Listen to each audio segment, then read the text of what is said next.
is on day release. Demon sub tries not to crease. And Meanwhile's keeping nice and warm in bed with Russian uniform. Meanwhile, the handyman is opening another can. Technical difficulties, they're really such a crime.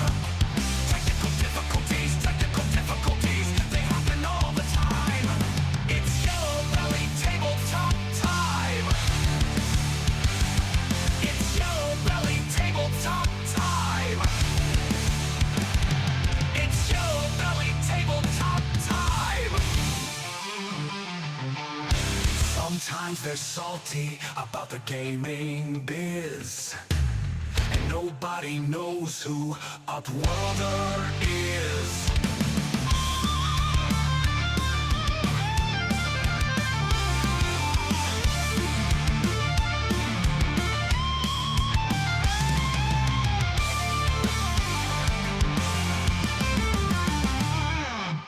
Technical difficulties, they're really such a crime.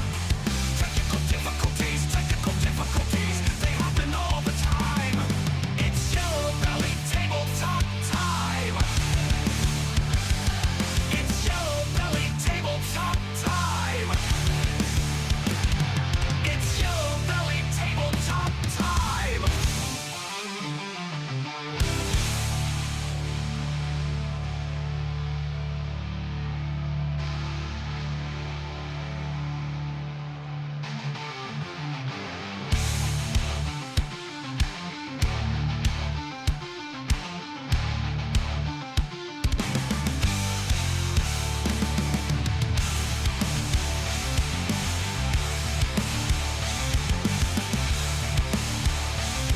It's Yellow Belly Tabletop time. It's Yellow Belly Tabletop time.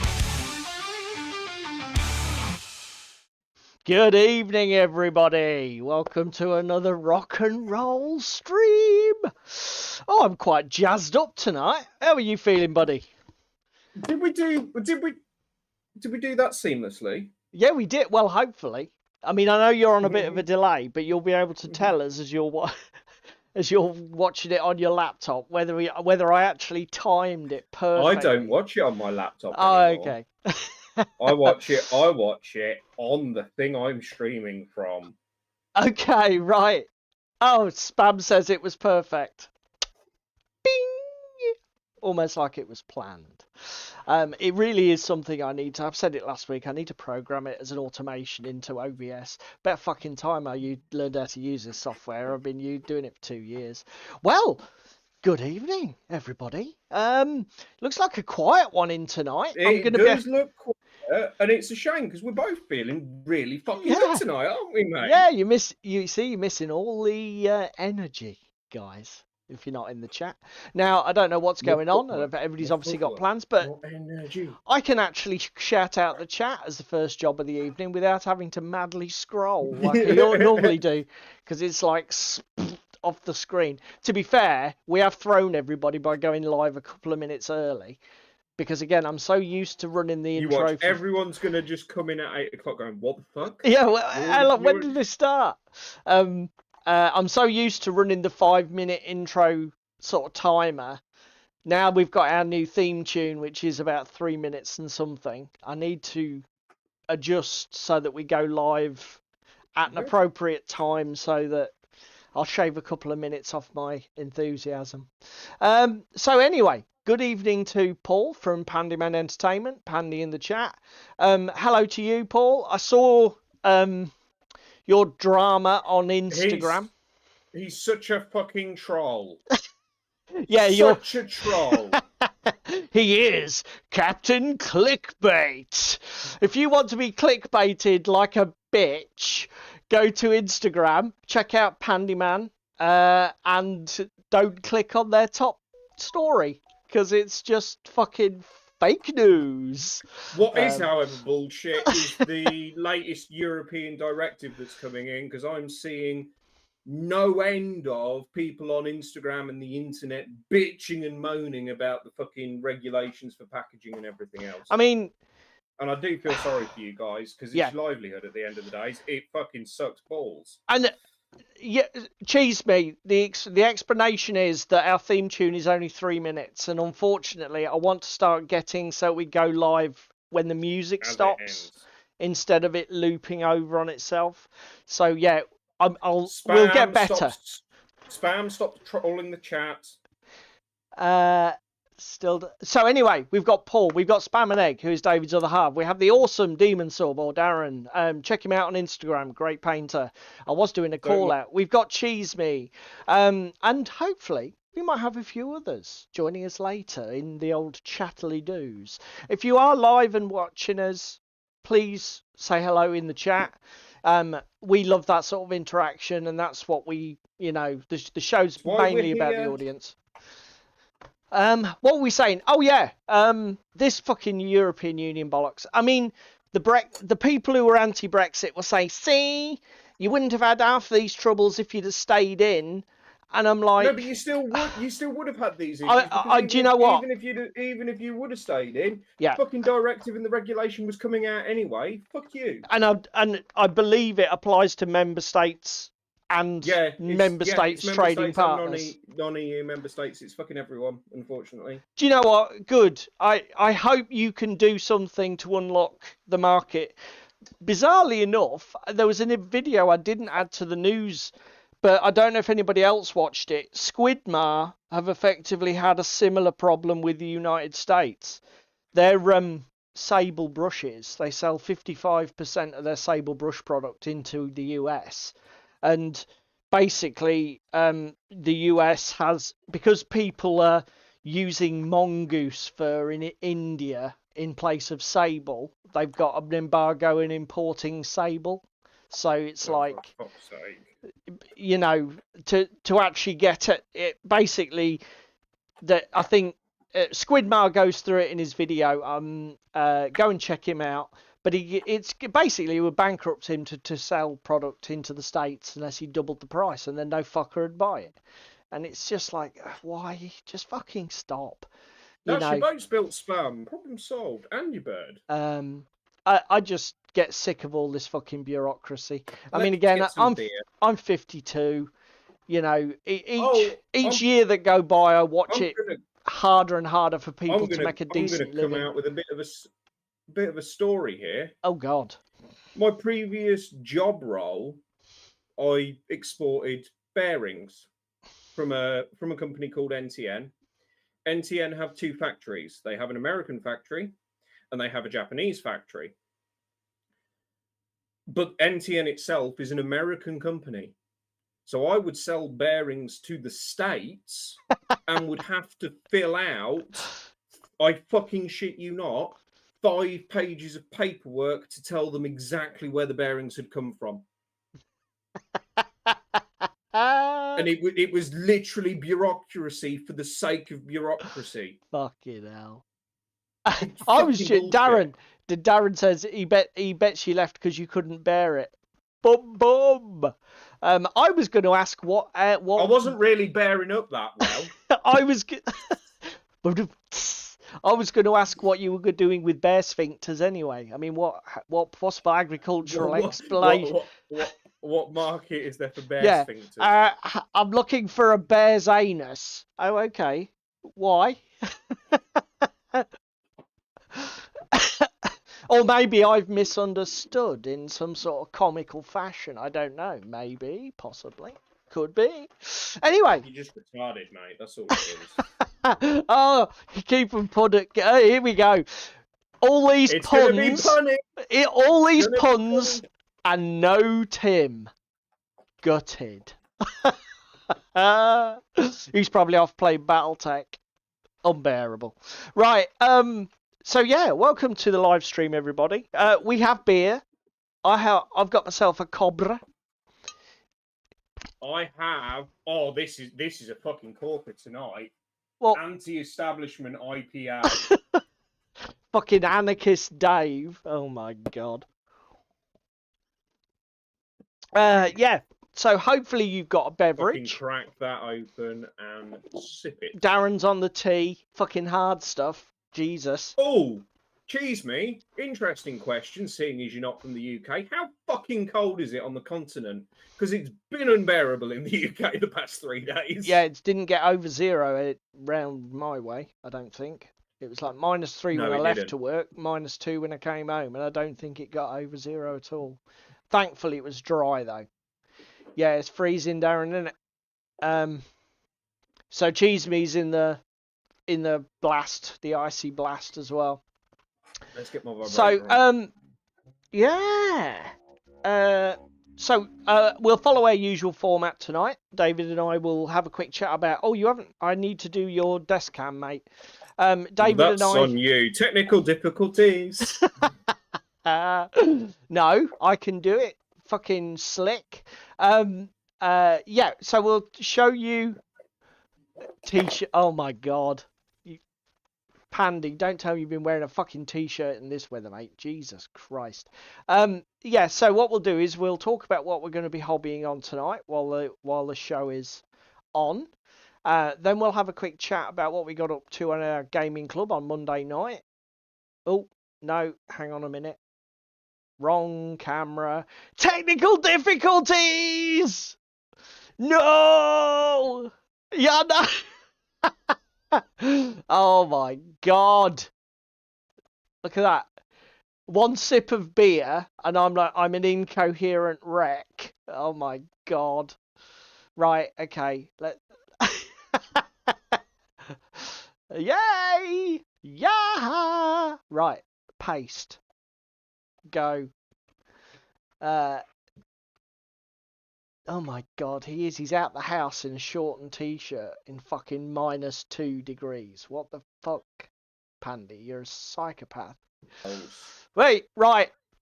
Thank Christ. Have you put me back on yet? Yes, I will. Yeah, I think I fixed it. Fixed it. Yeah, I'm back. Right, okay. So do you want to go first then, mate, with what you're working on? It. Let's go. Let me just get some wash because I don't want to get a tide pool on this.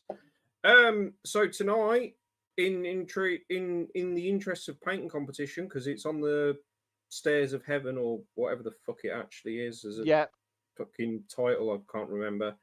I'm painting more Mythic Battles Pantheon, boys and girls. We're gonna get this shit sorted, and we're gonna get this shit sorted and quickly. Hello, Chris Breeden. Good evening. That is what I'm on. But I do have some more interesting shits to show you in a second once I finish painting Freya with my wash. Okay, so give me 30 seconds. Let me quickly show off what I'm doing because it'll only take a second.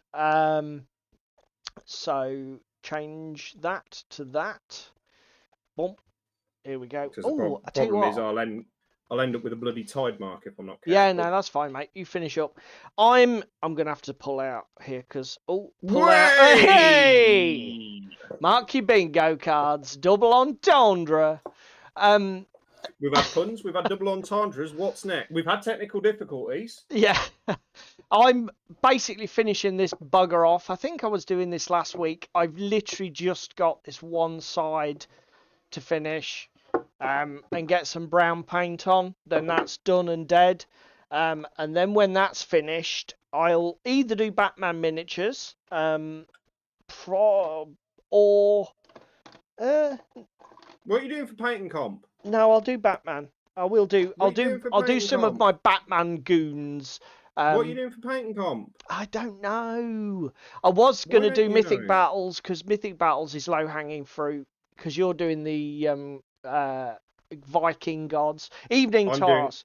You're doing the Viking I'm doing Ragnarok gods. like it's going out of fashion right so now. I could do my Greek gods and goddesses. I'll tell you what though, there's a lot of fucking blue on these gods and fucking things at the moment because I'm trying to paint them a la artwork. Yeah, the game's got a strong ice theme though, hasn't it? A sort of snow and ice. Not like Freya's got a blue jacket. Come down to my desk cam actually. Oh yeah. I'll show you. Okay. Here's Boulder with his little blue tabard. Oh, I see. It's a feature. The Oathbreakers with their blue outfit. Yeah. The Dwarves with their like sea blue outfit. Seers are fine. Berserkers are wearing furs. Huskars leathers. Okay. Shield Maidens. Oh, look at that. They're wearing a blue coverall again. Tier, well, we've got blues in his leathers. Okay, Yeah. bit weird. And blue. Blue in all of Thor's thick. And then Freya. Freya's just got yet more blue. It's all blue. I hope you've done your due diligence and found out whether that's sort of historically accurate and blue was a common dye for the Vikings. I don't really know. But, boys and girls, I have a surprise for you. Oh. Should we go back to his desktop? Or is that... Yes. This could be... Yes, we do. Oh, right, yeah. Answers on a postcard for what I'm about to do to myself. Oh, Darren, that's a good point, sir. Woad. So, we need guesses in chat for what we think that is. Don't say a banner. Is this top trumps? That's a little bit... What's that, a minecart? Yes, it is. Minecart is a clue.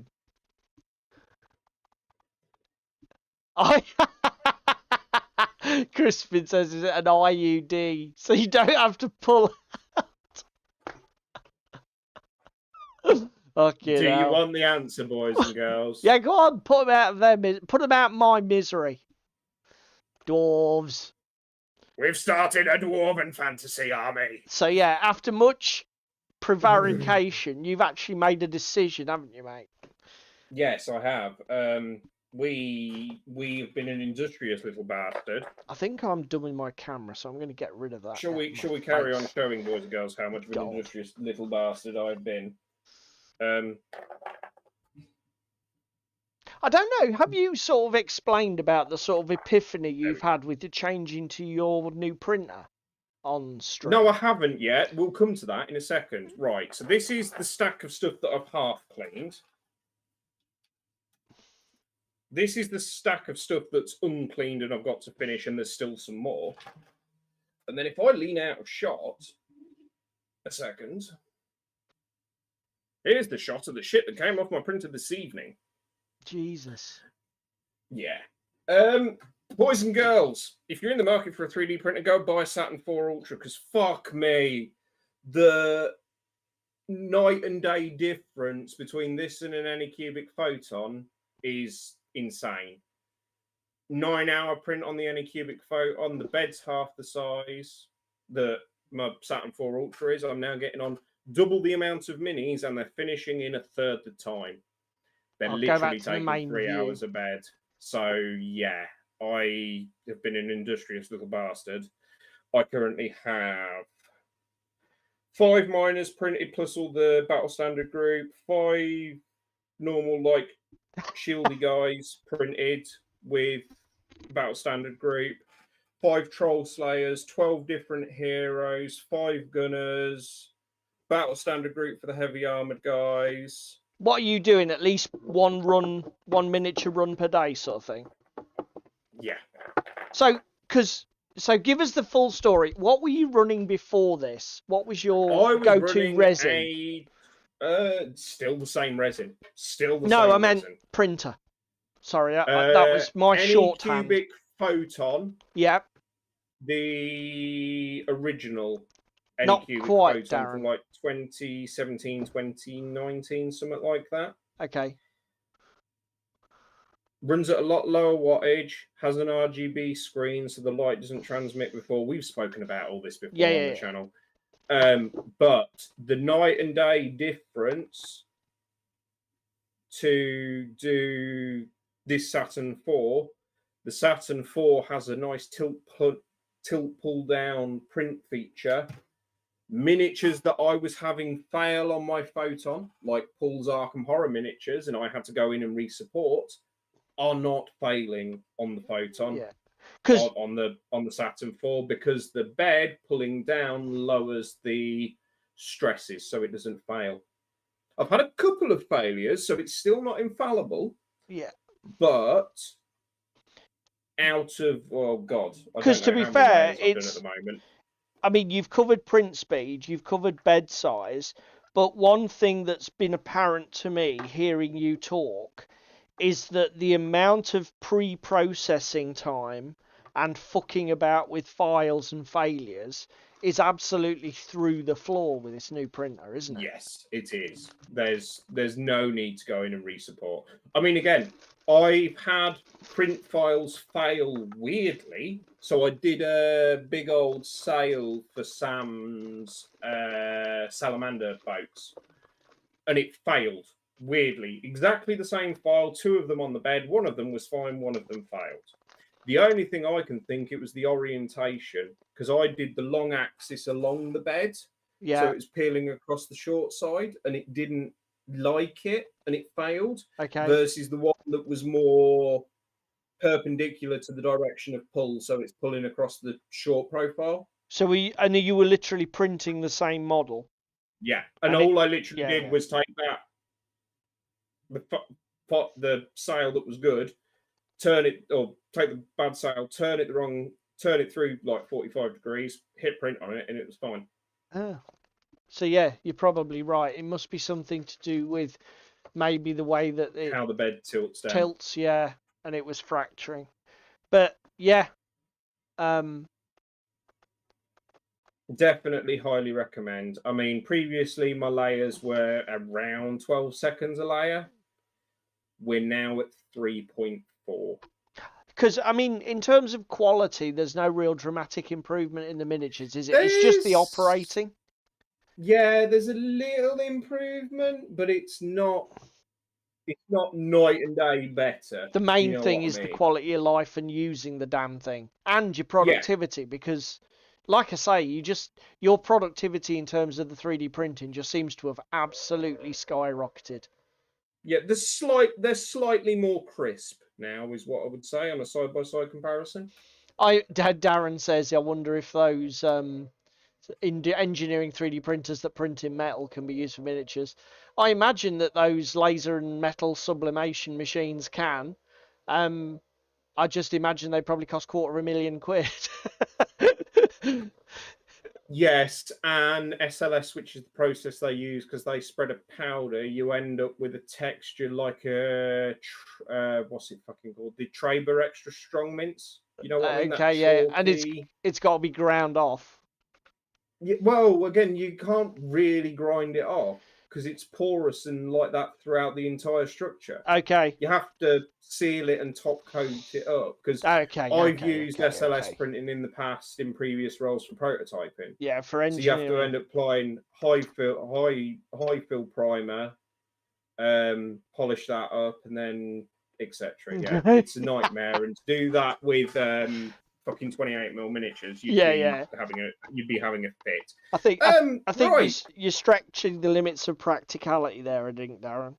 But it's a good idea. However, have a point to make, boys and girls. Go on then. It's 8:20 nearly. Yeah, and we haven't spoken about what we did at club on Monday. No, we haven't. Oh shit! Hang on a minute.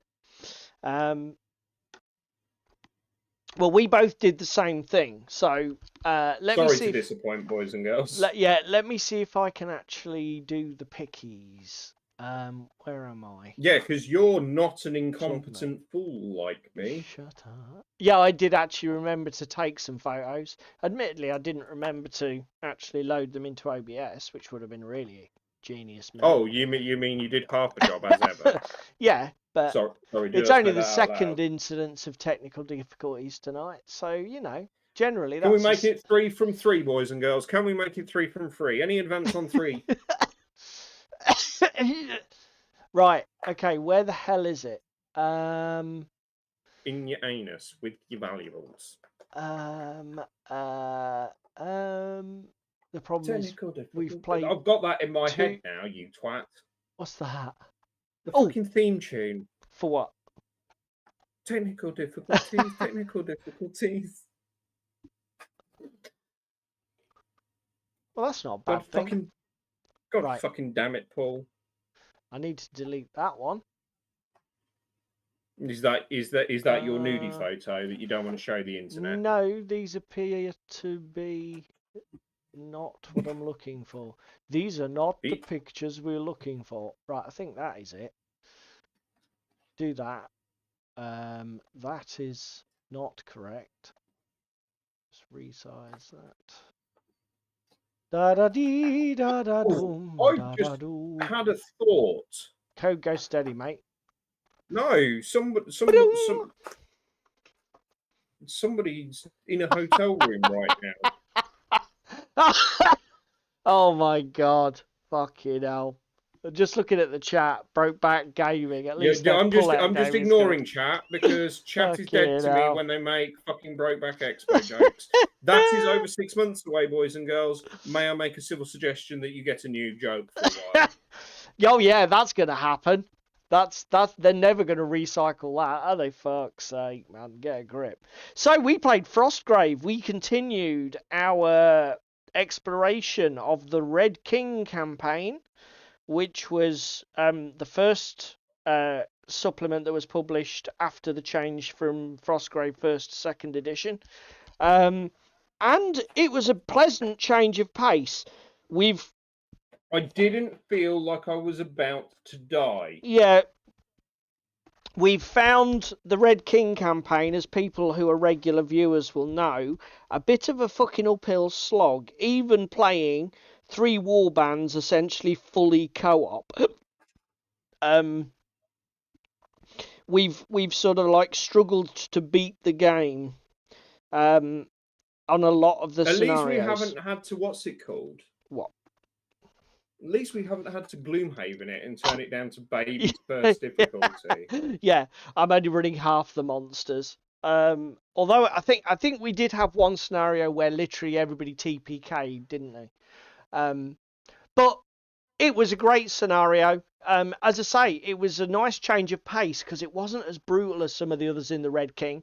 The scenario was basically the orange marker that you can see in the center, top center there, is a black hole that's sucking reality. It's a big 3-inch black circle. That's not that it looks like a big 3-inch black circle. For black, say orange. That's basically sucking reality towards the center of the board. So at the end of each round, all of the chests and your models get drawn in towards the black hole, and if you touch it, you basically start taking damage. It starts killing your models. But there weren't too many bad guys. There were just a few null men, I think they're called, which effectively are like, think anti-magic zombie, and you've got the idea. So we had these null men creatures to fight, but there was only half a dozen and they were quite weak. We did spawn quite a few monsters. The dice really betrayed us. Every time we picked up a treasure, it seemed we spawned yet another random monster to come. Hey, at least we weren't spawning kick our giant ass. worms. It was only, what's it called? Like dogs and wolves and a giant rat. Oh my Christ. So that Yes, cheese me. We do. Look at Paul's comment. Yeah, I know. Fucking hell. Oh, well, hello from the gutter. Yeah, so This channel's never getting monetized no, because of it's never you lot, happening, just is it? saying. It's never happening. We could do our very best and we'd still get dragged down with you. Yeah, fuckers. it's never work. It's never going to work. So yeah, great game. I don't think anybody got absolutely stiffed with casualties. Got 3 treasures off, didn't we? Yeah, we got plenty of treasures. Ricky's thug died and was replaced by a thug. Yeah. Yeah. It was quite. That was literally it, wasn't it? It was quite a gentle one, and you know what? It was a welcome change of pace because fucking hell, it's been hard slogging. This campaign. But next one's not going to be fucking pleasant, is it? Yeah. Because we're facing and got up against the Herald, boys and girls. Yeah, on a fucking pyramid of doom. So Yeah. watch this space because we're probably going to come here with fucking Vietnam flashbacks next time we report on a Frostgrave game that we've played. I tell you what, the highlight of the game for me was a little in this campaign. When you roll an initiative above a certain value, you get a reality cracks mechanic, and something really weird and drastically odd happens to the table. So, like, for example, all the miniatures on the left might swap with all the miniatures on the right, or that, like, everybody might be displaced 6 inches in a random direction, or a whole section, like, you can we rolled a really odd one, which was we were no longer allowed to leave by the edges of the board. We had to leave via the center of the board. Now, where that big black hole that damages everything is, boys and girls. obviously, yes, that, and we triggered a discussion because essentially that reality cracks mechanic is pretty much logically incompatible with this scenario, because you have to walk towards the thing that's going to kill you to leave through the center of the board, which technically you can't access because it's covered by a black hole. But what was good was, I mean, we had a number of options. We could have just re-rolled it. We could have house ruled it to make it cool but deadly. Or we could have just fudged it in some other way. But I think we came to a it was one of those moments where there's all three of us. We just came to a decision. We voted on it, and we decided we were going to say, you go towards the center, you still take damage from touching the black hole, but then you can leave the table. So as long as you can survive that first hit, you can get off with your treasure. And you've got to have like an action to step over the event horizon. And it was great. It worked really well. Been watching a lot of Dishonored stuff recently. I'm telling you now, Paul. Yeah. You need to buy some of this tungsten steel from TT Combat. It is a fucking amazing metallic. Okay. Absolutely amazing. Fucking Toros, now he's talking about cracks, and he thinks we're preventing his channel from being monetized.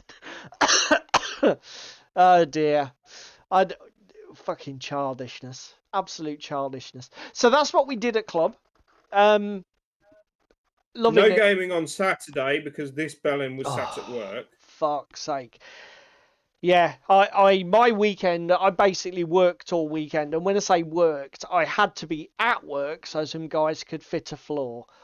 And I obviously was just guarding the shop and stock. It was just a pain in the ass, but couldn't be helped. Not doing it. Oh my God! Stop! Oh dear, fucking hell. But in a redeeming factor, you did get some more game design work done, didn't you? Yes, I did. Yes. So, I don't want to spoil too much because I've said to No, I know, but David when we did some, we would talk about it briefly. We are talking about it briefly. We don't want to spoil it, but we got some more work done, boys and girls. And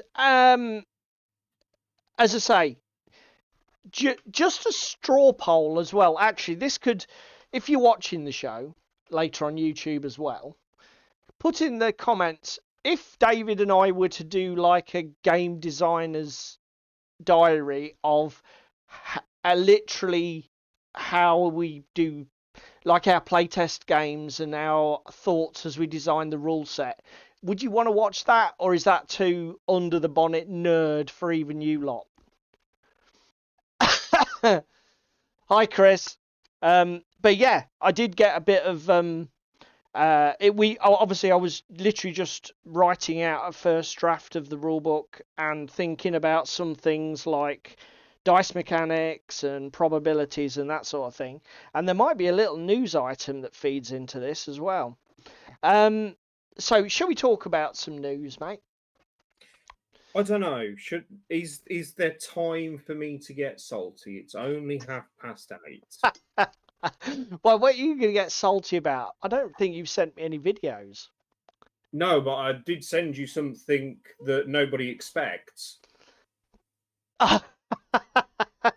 Do you want me to share your yes, miniatures? Yes, because I'm getting it because it's only $9 for me. Okay, we'll do the videos that I've pulled up, and then I'll try and bring up your Was it the nudes? Yeah. Nobody would expect those. That's a clue, by the way. That's a clue. Which my wife didn't get, and I was like, Are you yeah. filed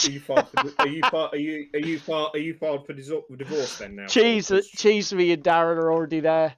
Cheese me and Darren are already there. I tell you what, I was like, Pandy's like, divorce.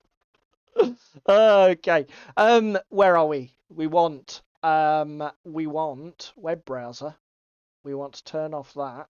We want to turn off that. And then we Who want are you to go turning off? So just No, a couple that's the cook chair, Damon. just a couple Every of hotel room's got one. just a couple of videos to pull up from the internet this week. This is a bit of a shameless shill video, but I don't really care because I like this bloke. I don't know his name actually, but Let's Talk Tabletop is the channel, and I like the cut of this guy's jib.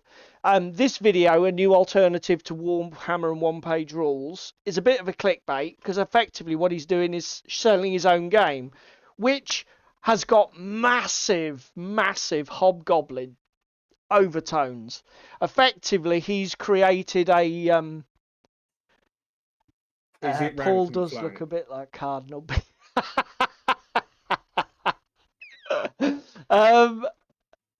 Yeah, so anyway, what was I saying? He's created it's a 3D print, Darren. This guy I think he could be your sort of like spirit animal because he does the weirdest fucking armies. He's got a Thundercats army. He's got a Star Trek army. He just does the weirdest shit. But basically, he's created a rule set that's similar to Hobgoblin in that you design your own miniature profiles. It's period and lore agnostic, so you can run. And the other thing is, he says in the video you can run like skirmish miniatures or skirmish armies, like Age of Sigmar, against old world style rank and flank armies, and the rules work and are balanced, which might be overselling it. And apparently, this, which is something I've not come across in rules before, he's even written it so that one player can play with a D6 system and another player can play with a D10 system, and the game still works. I'm sorry, what? Even if it's not for that, just for that admission, this video is worth a watch as you go, what? What did you just say? Why would, number one, why would you want to? What? Number two, what could you have done better with that time? I don't. So was it literally just he looked in his wargaming cupboard and went, "Fuck it, I'll take some D6, some D20s. I like the look of that Thundercats army, and fuck it, I'll have some rank and flank dwarves while." Yeah, literally, it's like leftovers of his gaming cupboard. Yeah, I think it's you know, it's literally the embodiment of gaming chaos. But so is it a good rule system? Don't know. He's had a skirmish version that's out for years. He's got a Discord server, I believe, and a community. So I don't know if it's a good game or not, but I do like the guy's other videos. He seems quite a smart chap, but this might be craziness that he's talking. It's a step too far for even us. It's bloody heresy. That's what it is. So fucking D10s and D6s in the same fucking game. In the same game? Why? So yeah, give it a watch. See what you think. Is this man completely cracked? Possibly. This one is a great one. I need to lean out a short second, boy. So I think it's Ford, isn't it? Mike Hutchinson. I can't remember the other guy's Christian name. Anyway, Rule of Carnage podcast. Mike Hutchinson of Gasland's Gasland fame, Billion Suns, and then I'm sure this guy's Ford. Glenn Ford Sorry. fucking says it on the fucking picture in the middle of your fucking screen. Well, no, You boy. incompetent old bastard. Mr. Magoo, you've done it again. Fucking hell, it's literally on the screen. Jesus Christ, I definitely need help. So they've written a book about wargaming game design. So Do you want to tell the boys and girls what happened? Because this went on your Christmas list, didn't it? this went on my Christmas list, and I already have it in my sweaty mitts. Now, I haven't started reading it yet. Again, I don't know if anybody's interested. Would you guys want me to do a review or a discussion of this book, maybe as a live stream, if I get me and David to both read it?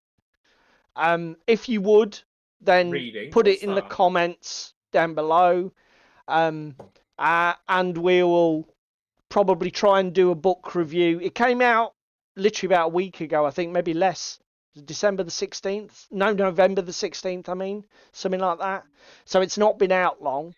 And not cheap, really. Came out Friday. But it's a fairly niche book for a fairly niche market, so I don't mind. Oh, yeah, that's a good point. I will do, Pandy. I'll link to it. But yes, these guys have done a video all about the book. I think they've even done a flip through as well, as follow-on video to this. So if you go to the Rule of Carnage on YouTube, you can find out some information here. As I say, I'm quite excited to read it, but then again, David and I are sort of like balls deep in game design at the moment anyway. So No, we're dice deep. We don't need any more Breakback Expo fucking in your mate, face. That train has left the station and is entering a suspicious brown tunnel. We are dice deep in game design. I do have a question for boys and girls before we get on to the main topic. What? So, let's finish the fucking news. We've got 20 minutes. Calm down. Uncle Atom. We've got the now news then, to talk about. What did we discuss last week? A $3.3 million Kickstarter. What does Uncle Atom put up on Friday, the day after us? A video discussing a $3.3 million Kickstarter. Not saying Uncle Atom watches this channel, but Uncle Atom watches this channel. Bloody copycat bastard. Hang on. This is the second bastarding person to copy us after OTT, isn't it? They're all just... The fact that their pre-recorded videos are recorded probably way earlier than ours goes live on Thursday, that's semantics and details, and I don't want to hear it, all right? Technically, under patent law, we got there first because we published first. Oh, dear. Anyway, joking aside, great video. This is absolutely... I mean, it's just great, I think, how... The point that a lot of people have made and that we really didn't make when we talked about it last week, because I'm surprised David didn't comment, because I wouldn't really have noticed. Uncle Atom in his video makes the obvious distinction between Rivenstone and Trench Crusade. So Rivenstone, when that campaign was running, he was fucking bombarded with social media ads and sponsored content producer coverage. Yeah. I mean, I can remember when it was starting out, I saw loads of content creators doing Rivenstone miniature videos. They had sponsorship segments. They had all sorts of shit. And it did what? 250,000, 300,000. Obviously, there was a massive hoo-ha, and it's never ever likely to deliver because, Kickstarter. But you compare, and Uncle Atom makes this point. He saw virtually no sort of slogging or flogging on this at all. literally, this campaign was fueled by its own inertia, word of mouth, and the I think community. Cheeseme's hit the nail on the head, though. What, that timing is a factor? Timing makes a big difference. So what was magic in terms of the timing for this that may not have been right for Rivenstone? What are you thinking? Not entirely sure. Okay. Is it that 10th edition's been around long enough and people are starting to get a bit disgruntled? Possibly. Yeah, I think that was a factor, Paul, massively, and we mentioned it last week. Thomas Pirinen being basically rules writer. Name drop. Yeah, that was huge because the goodwill that man has banked in the gaming community because of his work on Mordheim alone is colossal. Yeah, and again, I think Crispin's on the money here. I think the difference between $250,000 and $3 million comes down to Mike Francesca, I think's his name, who's the artist. Yeah. The actual art direction of this game It's fucking insane. Beyond exceptional. You could not in any way describe it as generic fairly, I don't think. The most generic faction are the Nurgle Plaguey ones that basically look like Nurgle Plague Bearers but with the comic elements taken off. Yeah, but again, they look like Nurgle Plague Bearers, but better. Oh, fucking hell. Crispin's just thrown it down. I think Trench War will be around. He means Trench Crusade, I'm assuming, will be around a lot longer than Ravaged Star. Oh, that's a hot take, Crispin. We've noted it. Words, you might be right. So, Trench Crusade is the bizarre. Trench Crusade Tauros is basically religious factions from the medieval period translated to World War One and then plastered with demonic and angelic iconography. It is it's the weirdest thing, and it's very bright. The models are not sanitized at all. Some of the models, you've got bare-breasted models, you've got lots of blood and gore, body horror. In the artwork. I mean, I was looking at a piece of art where they've got a shield or like and it's got literally a goat with its throat slit, strung up by its limbs on this, and it's literally graphically laid out. You know, sort of like not cartoony, quite photorealistic art of dead goat hanging on. It's pretty brutal, man. Well, again, they've done contentious as well because they've done the Muslims are the good guys. Yeah, they've done a lot with this game of breaking down the barriers, so to speak. They've just not been afraid to chuck stuff that would make other people like run a mile. Is like they've just said, no, fucking chuck it in, let's go. They've been absolutely fearless with the design, and I think it's worked. Anyway, Uncle Atom's opinion on it, well worth watching. It's a really optimistic, upbeat video, as I think it should be, because the fact that this Kickstarter did the money it did without a big hoo-ha. Just out of curiosity, it's just great. Do you know how long it was up for? 2 weeks. Wow. That's the other thing that I'd missed. Fucking hell. It wasn't even like a month to say that there's a lot of time for word of mouth and everything else there. It did 3.3 million in a 14-day campaign. Wow, boys and girls. That's mad stats there. I think that's pretty fucking huge. And lastly, for the news, for me, is this one from the Army Painter. Now, I don't know... I haven't actually seen the news on this. Are the Army Painter inside your head? Basically, this video says that they've been hacked and the details of their collaboration with John Blanche to produce custom paint sets have been leaked to the internet, so they're going to go public.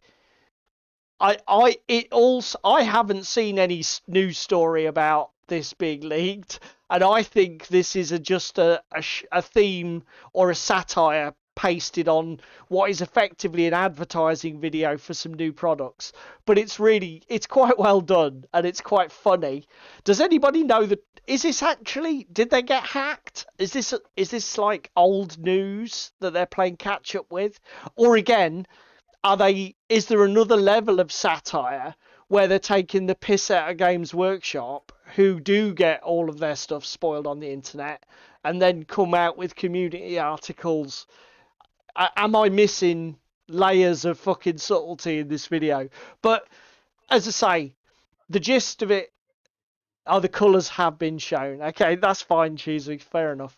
As I say, the gist of it is John Blanche, awesome artist, somebody who's been around since the very birth of our hobby, has entered into a partnership with them to produce some custom paint sets with some new interesting colours.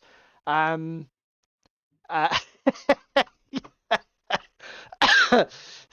says, I think they're producing another pointless paint set. Yeah, they are, Taros. You're right. In fact, they're producing 2 pointless paint sets.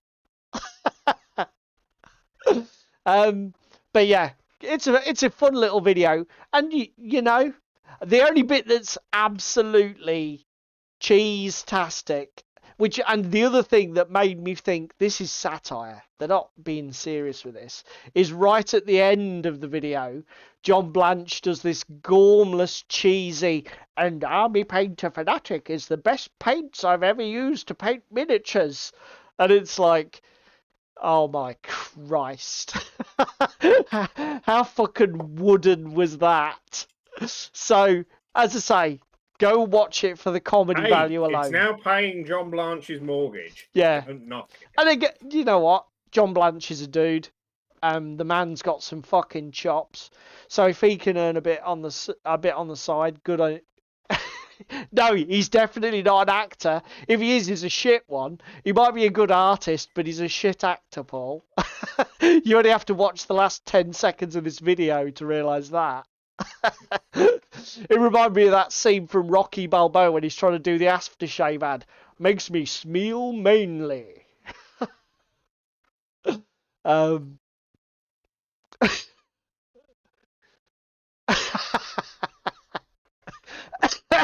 To be fair, looking at the content of his art Ewok, he probably should. Sharp objects are probably not a good idea.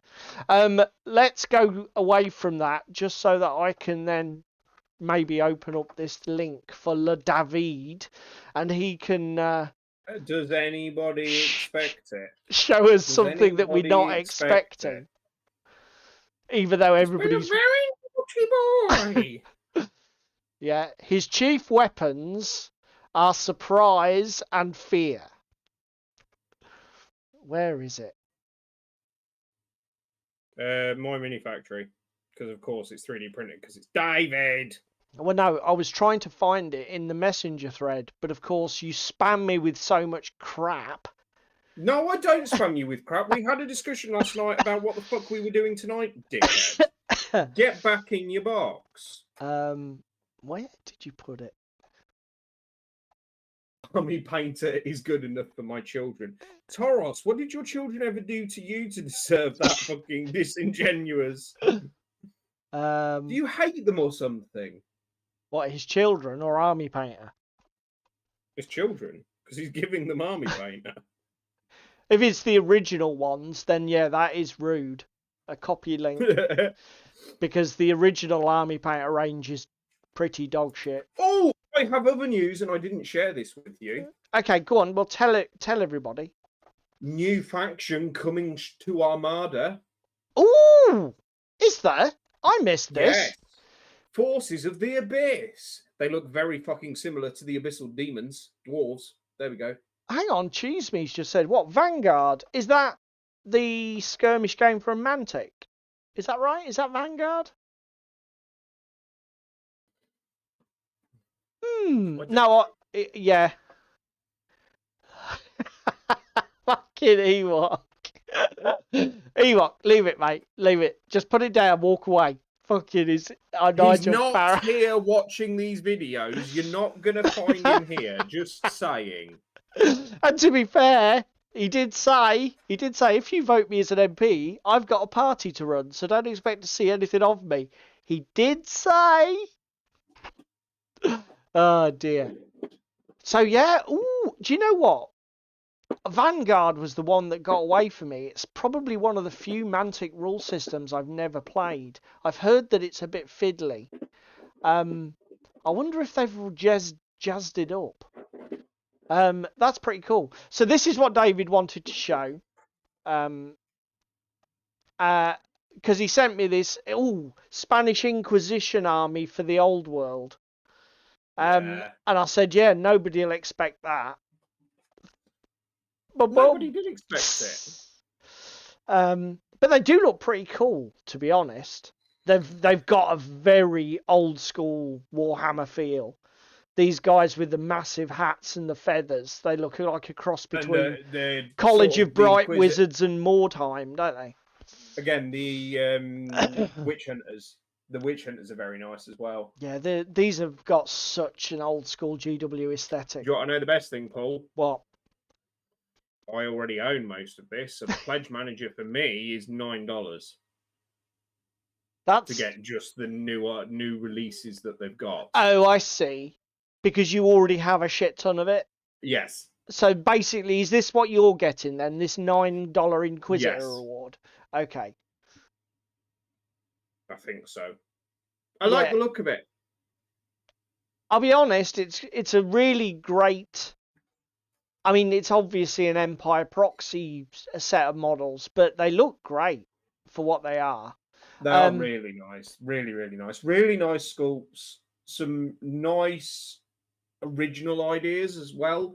Like, obviously, you can tell that they're Empire inspired and like Empire adjacent. Yeah. But they have cut their own cloth.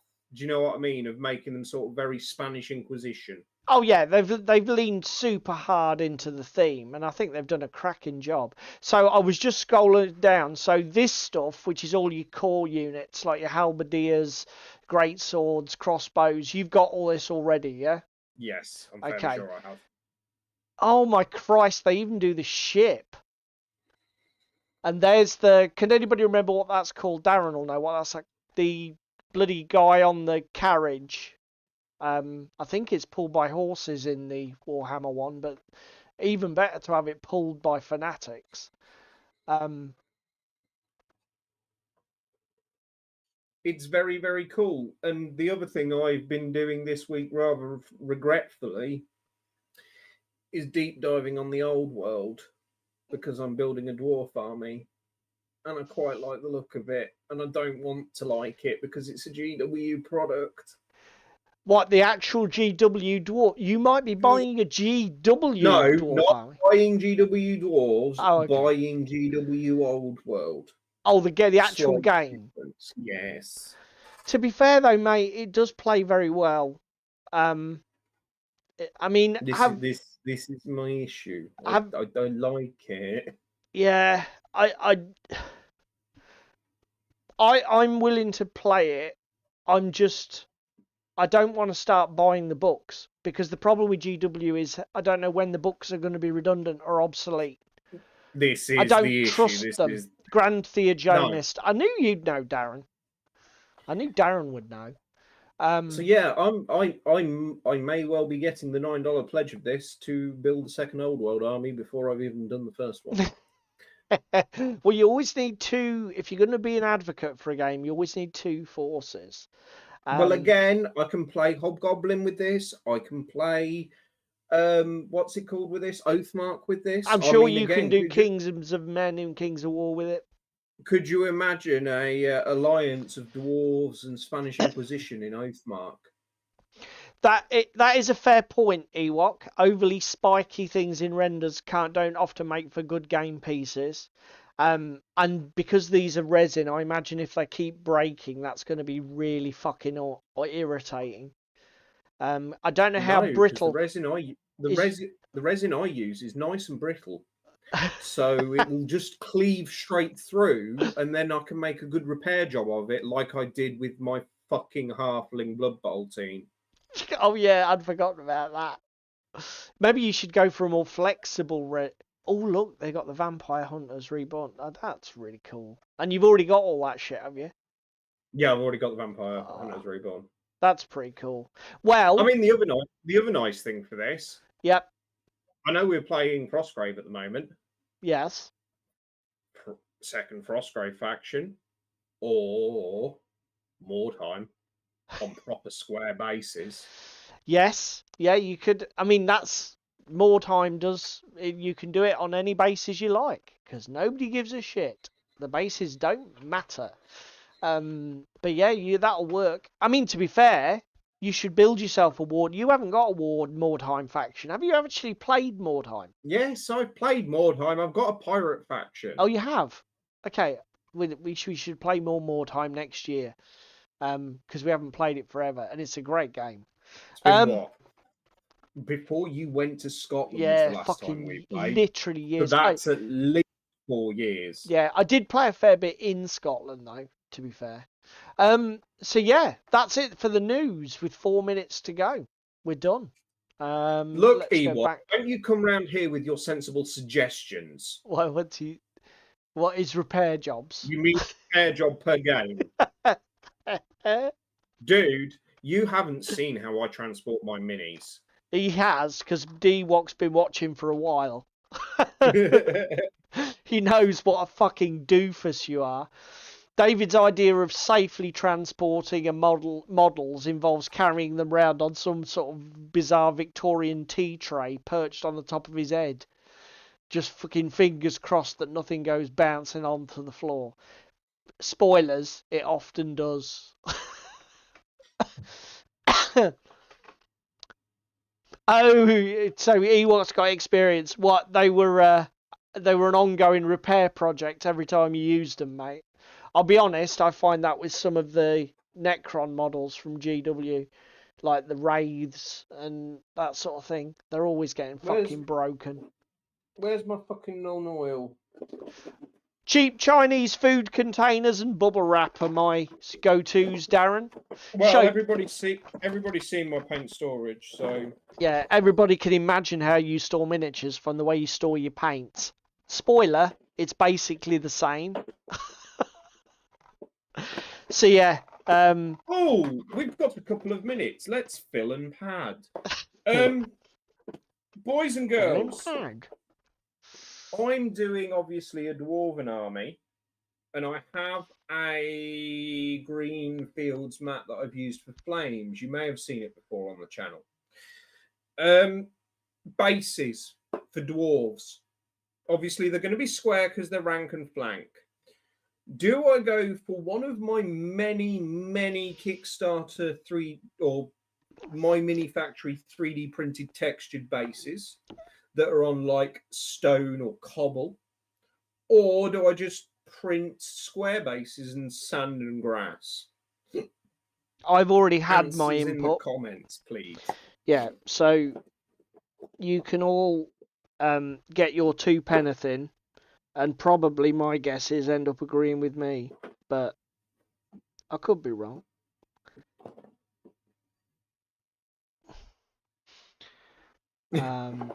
No, Darren, stop attacking me. There's no need for that. That was uncalled for and rude. Not entirely wrong, though. I haven't broke my blackout minis. Oh, actually, that's the shout out, boys and girls. We spoke about it last week. The GMG had done a blackout review. Old world Oathmark shit like that. Yeah, basically, Toros, he wants to try and create a universal army that he can play with basically any rule set.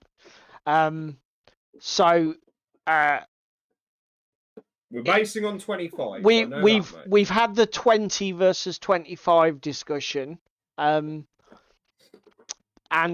he's decided to go for 25s. but it's really more how to paint like bases for rank, because David's never done rank and flank before. Now my input was the problem with these 3D printed bases that even if they're quite generic with only a few rocks and some other texture details, when you've got to paint 60 to 80 of those, the novelty will wear the fuck off. My advice to him, having painted several rank and flank armies in my decades, is just to use some simple texture paste or sand and PVA mix, or insert fucking acrylic filler sand, tile grout, whatever. Insert fucking thing here. Then flat colour, dry brush, grass tuft, fuck off, done. But David, I think, was worried about you wanted your miniature. You didn't want all units to be identical, did you? That's the drawback with that. Well, no, I did want all my units to be identical because you said to me about going hodgepodge out of all of my collections. So you do want that. Yeah, it's just where the problem is. Most of my base sets that I have like 5 bases. Damon if I says mirror them, they're all going to get a bit samey. Damon's voting for the themed bases idea. Cheeseme says use actual stone, which I don't. I mean, it makes everything really stable, but I don't think it's an entirely sensible suggestion. I mean, again, I can use sand, which is basically ground up stone. True.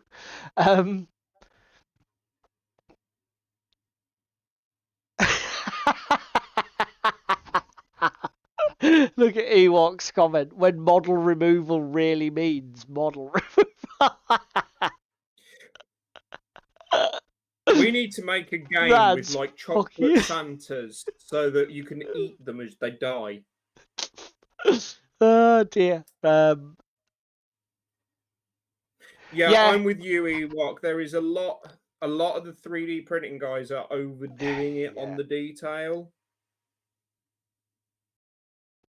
Yeah, because it's as I said to you, one of the OPR ones that I got, the basically knockoff Skaven base set. Yeah. Looks really good in principle. Then you zoom in a little closer and you realise that they've got fucking shields on 25mm bases that have been discarded and tossed on the floor. Yeah. No, I'm out. Thank you. I don't want that shit. Well, that's the problem. A lot of those products, they have details that if you fail to paint them, they will break your immersion hard and piss you off. And I just think that you should print flat, boring, generic bases 25s and just do a texture product, get a recipe going, and just do everything the fucking same. I think you'll thank yourself in the long run. You know. I guess printing bases could be as printing twice as many models. I mean, it'll get my model count up next year. I mean, that's the other thing you could do. Again, if you decide to go for that route, just go to bloody Sally Forth or somebody else and buy 200 MDF fucking 25mm square, 2mm thick bases. Because then you won't even need to print them. You can just order them for whatever that costs, a £5 or £10. I don't know. I haven't bought bases for a few months. But, you know, you can go on fucking eBay and look at the people selling the Chinese GW copies, 25mm squares, like bag of 200 for threepence. You don't even need to print them, mate. And you'll probably be grateful of not having something else you've got to print. Do you know what I mean? And cure. It's got to be done. It's got to be done. Toros was saying Vallejo basing sand or something similar, just dry brushed. Yeah, anything that will hold a bit of texture. True, I suppose I could treat myself to a Vallejo mud because I've been looking at that for a while. Yeah. Or like the AK interactive stuff. Yeah, we did. I know what I'm doing then. I'm going Christmas shopping to Norwich because there's Athena Games over there. Pendrac can do good deals on bulk buys of bases, apparently, Toros says, so you should look at them, mate. They're probably And then the only other thing I need to MDF. work out is what base size I need for some, what's it called? Infantry, not infantry, cavalry. Because I do fancy printing some dwarves on fucking horses, even though they're not usable in Old World. Yeah, I mean, the beauty of doing it your way and 3D printing it is like, if you need special elements, like you found a model for that rhino the hairy rhino monster in Oathmark. Indrik, that's it. I mean, you can, if you do it right, you'll have an army you can pretty much play in any fucking rank and flank game if you do it smart. Just build yourself a collection up. Anyway, it's 5 past. Should we tackle the main topic? I think it's a bit pointless and we should all go home. I've used war bases recently, Damon. I do like war bases a lot. I don't like war bases. I've had one experience with war bases and we don't talk about it, do we, Sam? Spoilers, if anybody wants to know. That was the paint rack. That was 2 weeks ago, I think. Go back. No, a bit longer than that. Probably about a month now. This about point, because it was after fucking what's it called? Partisan, wasn't it? There's a lot of fucking sodium and chloride flying around when we're talking about the war bases paint rack. Yeah, that's out there. It's a good reason they're a good MDF base supplier, because they can't fucking build paint racks. I bought, my most recent purchase was a whole range of Yours was also war bases. Yours was the converters, wasn't it? Yeah, converter trays to convert old school Warhammer models into the new 30mm old world size. And they're brilliant. Literally, you bought them, they come with a top layer and a bottom layer, PVA'd the fuckers together, colour forge dark brown primer on the lot, fucking bang, done. I was about 2 or 3 hours work, and I've got movement trays to convert my entire orc and goblin army to old world. And it was about, I think I spent about 40 quid, and I've got loads of spares. What does that work out per base? Not that I'm sad, Toros. Well, 13 divided by 100 is 13 pence, divided by 2.5. 5.2 pence a base. Yeah. Which is cheap. Yeah, it's extremely cheap. You can't 3D print them that cheap. I'll guarantee you that. Your fucking time alone's worth more than that. I'm free. No, you're not, sadly. See, is that a topic? The fallacy of my time is worth nothing. Let's fucking derail ourselves and let's get on with what we actually fucking came here for, which is a pointless discussion. What's the point? I mean, again, we'll all just go home, shall we? The puns are going to continue for the next hour, everybody. Although this now, joke, I hope you know, is going to get a little bit old bit quickly. Expect this to be tiring by the end. So yeah, points, guys. How shall we open the discussion? Well, let's explain it for those of you who are new to this sort of fucking nonsense and have never played a tabletop war game before. Hey, what the fuck are you doing? Yeah, what are you doing here? You must be bored. Go and find something better to do than watch us. But moving on from that, so points. I would say it's pretty much the de facto default position that in miniature war games, points values are normally attributed to models and sometimes equipment and upgrades to allow the designer to differentiate between the power level or usefulness of a unit or a Well, I'm model going to type. come here with a hot take. Okay. I genuinely am of the belief that there are three ways Cheese that me. most Stop spoiling. players balance their games, or most game designers balance their games. You've got the completely pointless way. You've got fully Mate. points up to the 9, to the wazoo. You point everything, including like fucking hand grenades. And then you have the weird middle ground where you point things at the beginning, but then later on you don't. Yes. And I'll come to that and explain that Well, in a minute. I mean, I don't think I'm wrong in saying that you would agree, I hope, the default is points. Games Yes, Workshop. but also I want to say Yeah. that it's becoming more commonplace. Oh, yeah, that definitely. it's pointless, or Definitely. it's that middle variation that I spoke about. Oh, do you know what? Fucking hell. I'm sitting here painting. This might be some insight because David and I are not historical wargamers, and I entered wargaming with Games Workshop, and from the get-go, Warhammer 3rd and 40k Rogue Trader had points.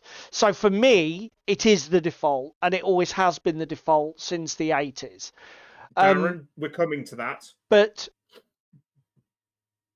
there's some common historicals have used them less, Cheese Me says, and it's modern wargamers and tournament wargamers that added them. Demon Sub largely plays games that don't have them. That's interesting. Yeah. Okay. Again, I've just had another thought of another pointless system. There's 5 parsecs, but we'll come to that in a minute. Oh, yeah. So, yeah. You have camp number 1, which is... I'm not going to rag on GW for this, actually. I'm going to mention many games here that are not GW related.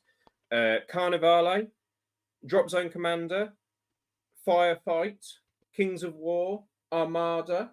All of that is what I would class as a fully pointed game. Armada is a prime example. You buy your miniatures, you can upgrade or downgrade them depending on the crew, which do it as a percentage. You can bolt on weapon upgrades, everything else.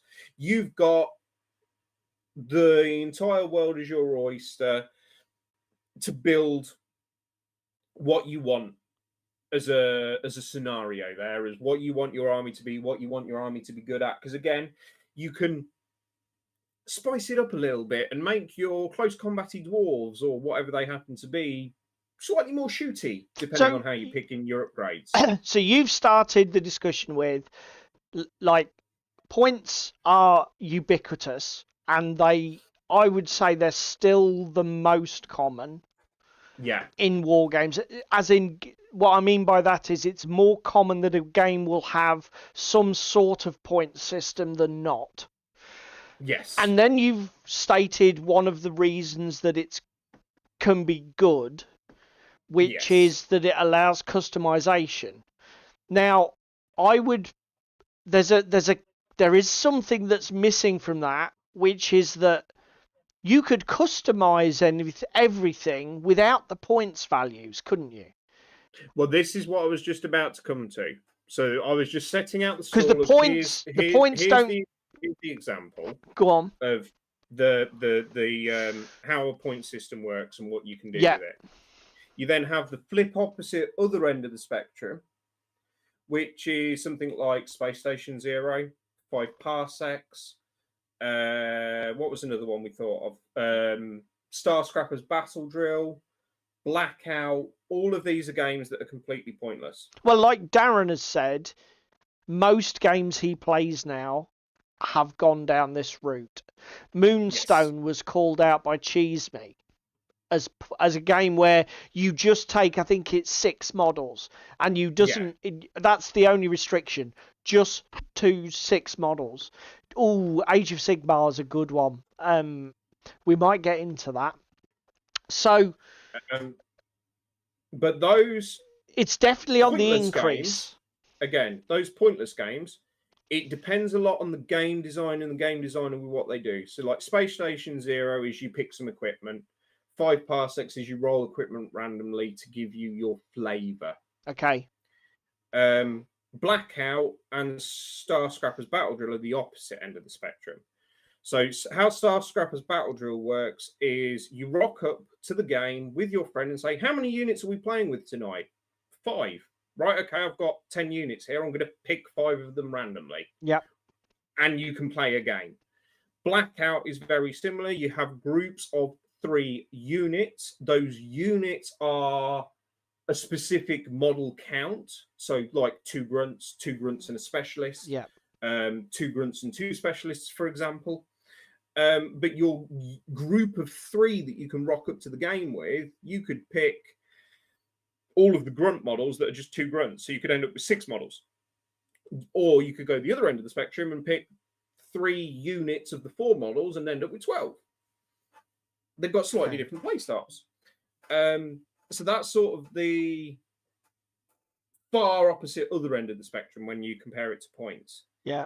In the middle, I would say you have games like Frostgrave, Mordheim, stuff, even what's it?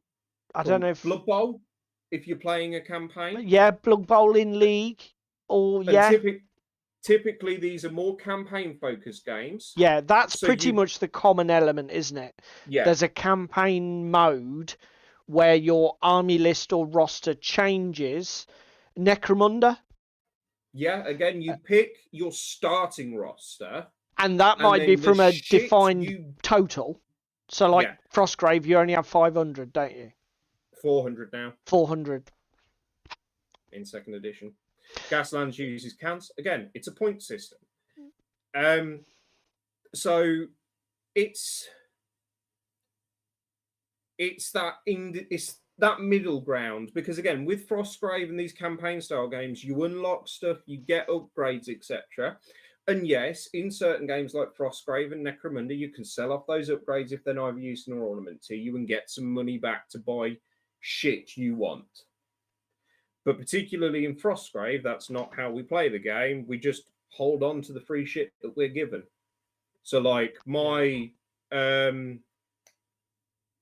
vault for the campaign me and Paul are currently playing probably has about the equivalent of $1,000's worth of gold items sat in it.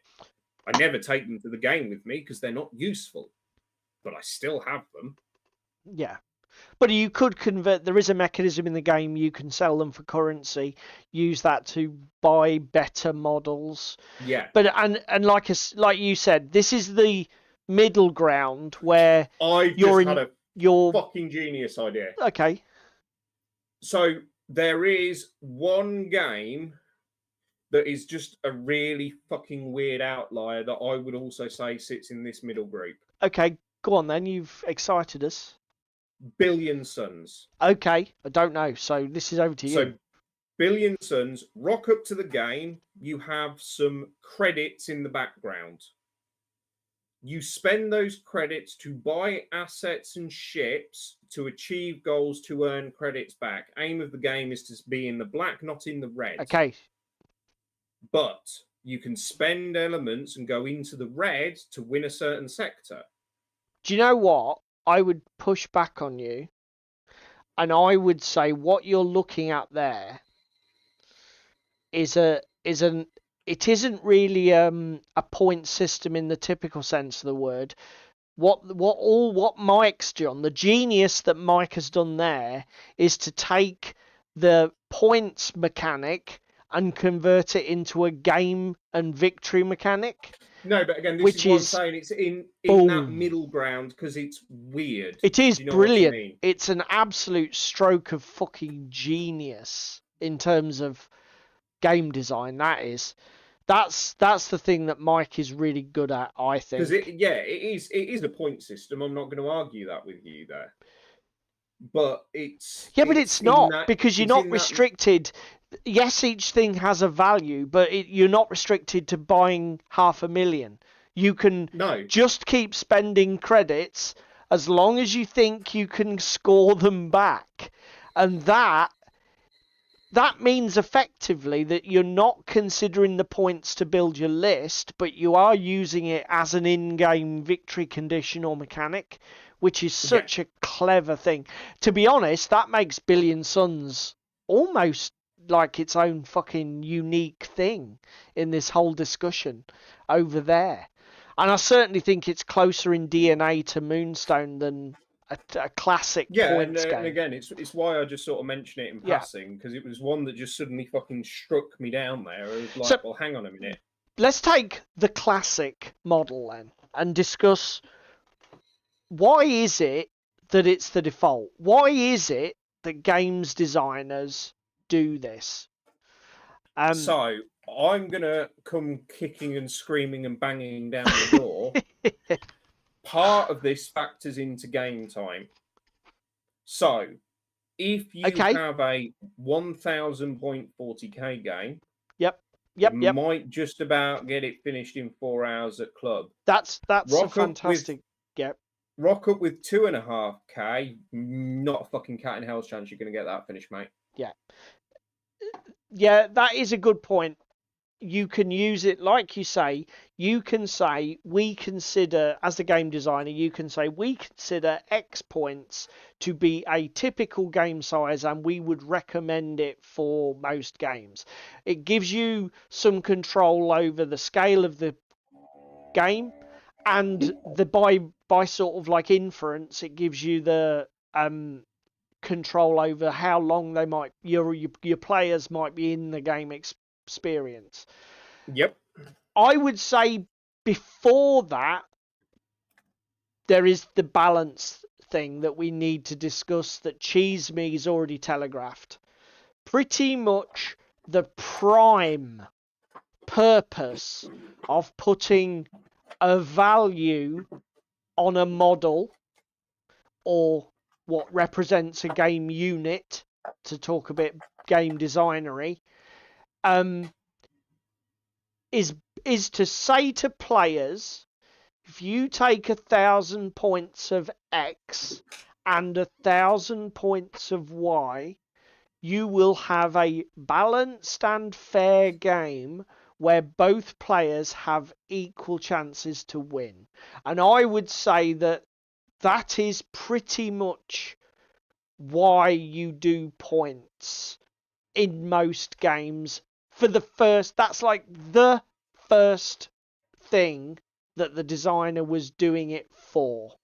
Well, again, because you got the counterpoint on that being, if you're in a pointless game, take Star Scrappers Battle Drill.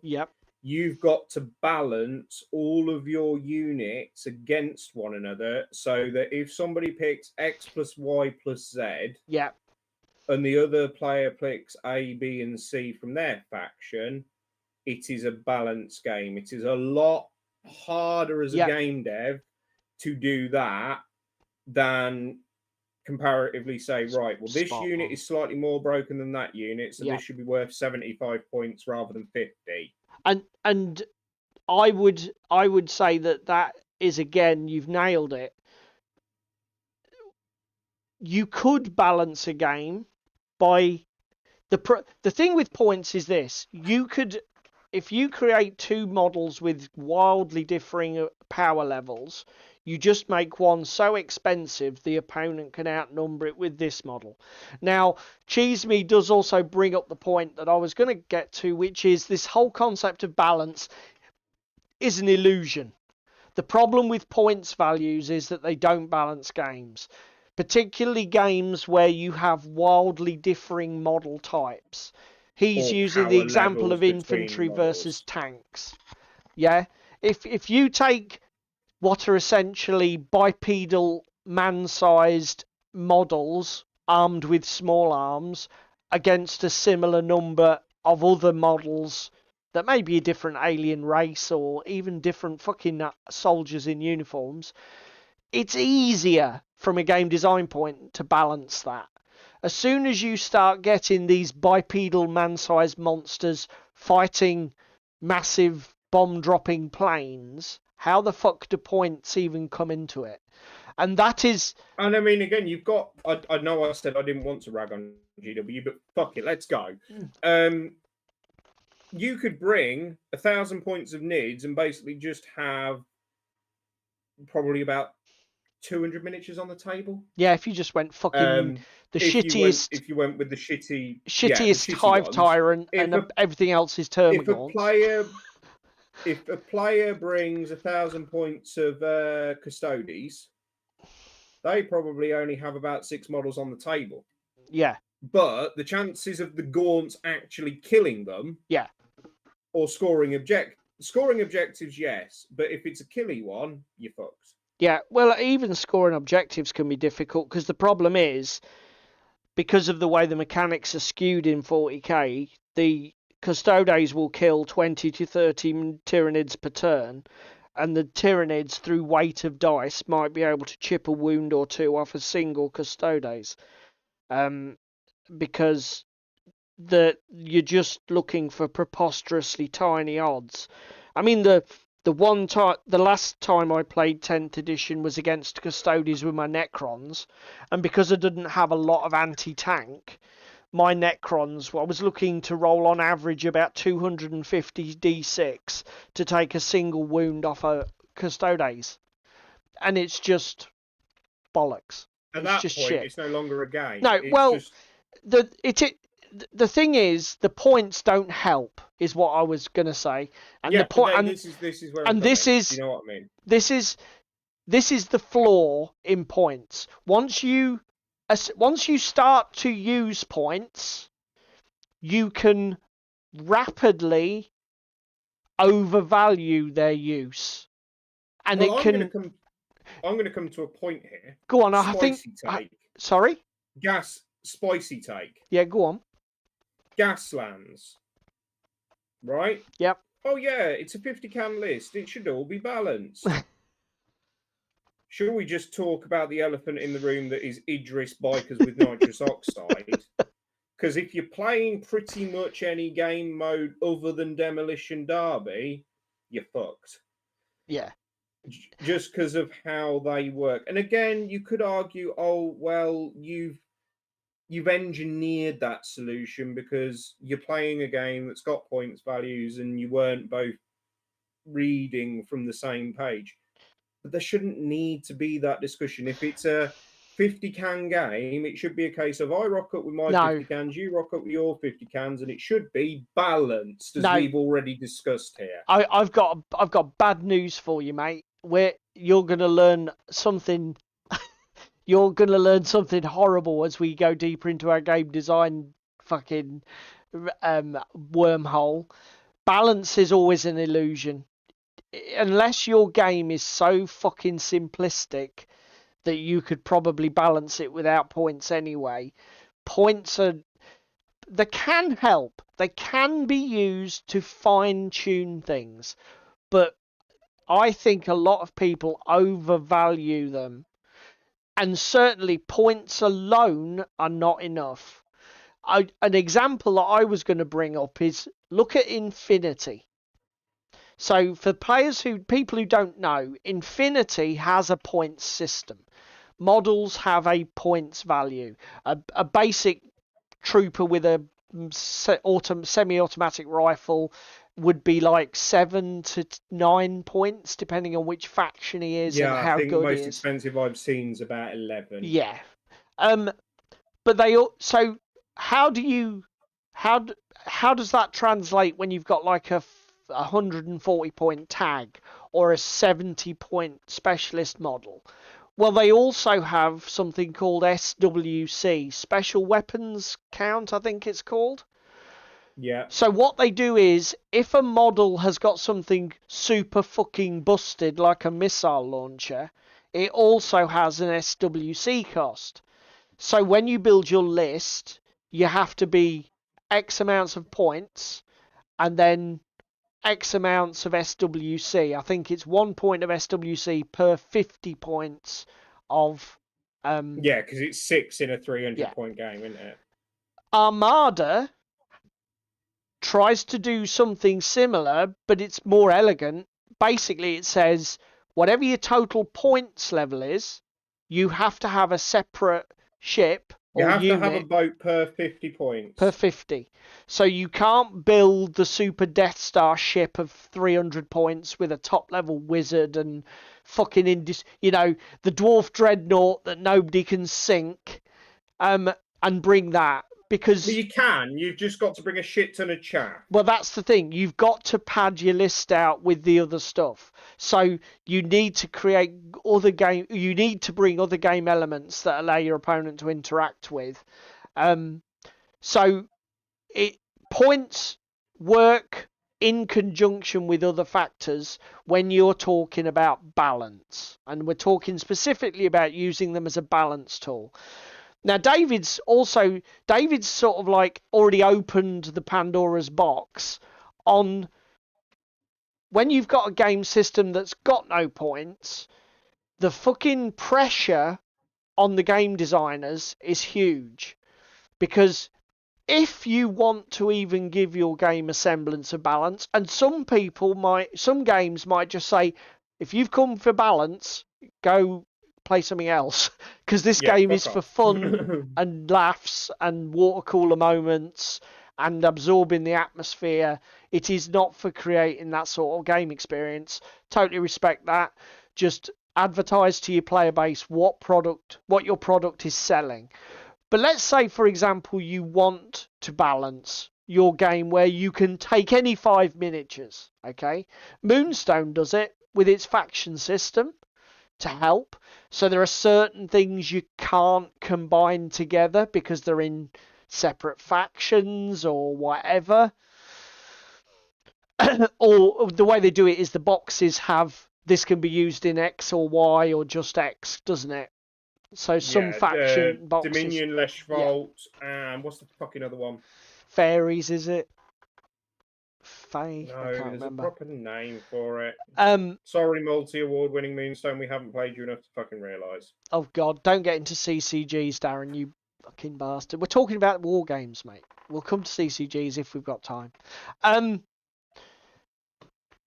The problem is, right, let's say, for example, I've got a game where I've used points and I have really fucked up. I have got this leader model for this faction that's just a must take, kills everything, can't die. I'll take the leader that's can't fight his way out of a paper bag. Broken I as think fuck. It's cool and thematic. What do I do? Well, if I'm using points, the first sticking plaster I could put on it, short of banning the model outright, is to say to the community, yeah, he now costs double the points. So if you're taking him, you don't have much of an army to go with him, sort of thing. If you don't do that, let's say there's a Moonstone model that's made that's fucking broken, and you've published the rules in a book, you maybe printed a card set that people have paid money for. What do? You have to change the rules of the model. It's more drastic. You can achieve the same end, but I would argue, I think what makes points quite appealing is the flexibility it gives designers to turn the tuning knobs. Yeah, because you can leave the broken unit and, like you say, just double its cost, triple its cost, whatever. Yeah. Or again, do the 40k and make scout snipers rather than being a troop, which make them they elite. always fucking were. They're now elite, so you can't take as many of them. Well, fuck you, GW. Yeah, I mean, again, that's another fix. But, I mean, some of that stuff then leads into whole other layers of force organisation. And I wanted to try and stick to the concept of points. No, I know, but I'm just for this referencing discussion. it as an example, as part of this discussion. Like you say, that is a whole different can of worms when it comes to Force Org, but you get the point.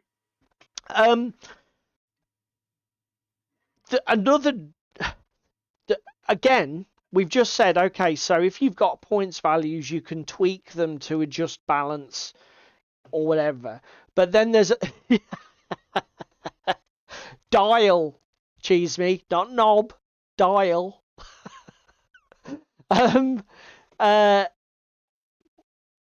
If you there is another way to look at it, which is if you do a good job of designing your game without points, and you have a really simple army building system, force construction system to be more generic, where you can take any 5 models, take any 6 models from this faction, or take 1 leader and any other 4 models from this faction, blah blah. That is really easy to interact with and experiment with. Okay? I'll tell you the other thing that you just obviously referenced as well with your points discussion and then changing, right? Yeah. Me and you are both guys that have multiple game systems that we like to play and enjoy. Yeah. We will quite often drop a game for 3-4 months and then come back to it. Yeah. Right? If the game is dealt with the community and people are up in arms about a certain unit that's just been released, points change, points fluctuate. They attempt to balance them and make changes. Yeah.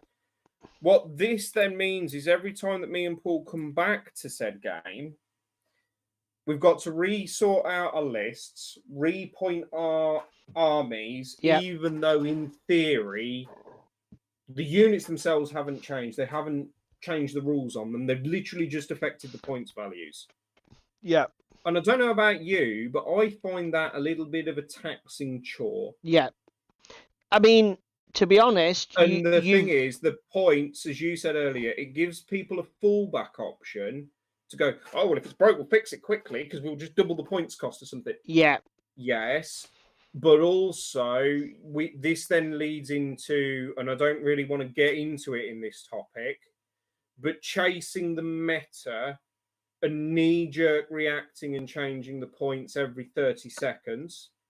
Yeah, the pace of change is crucial, but let's not get into that.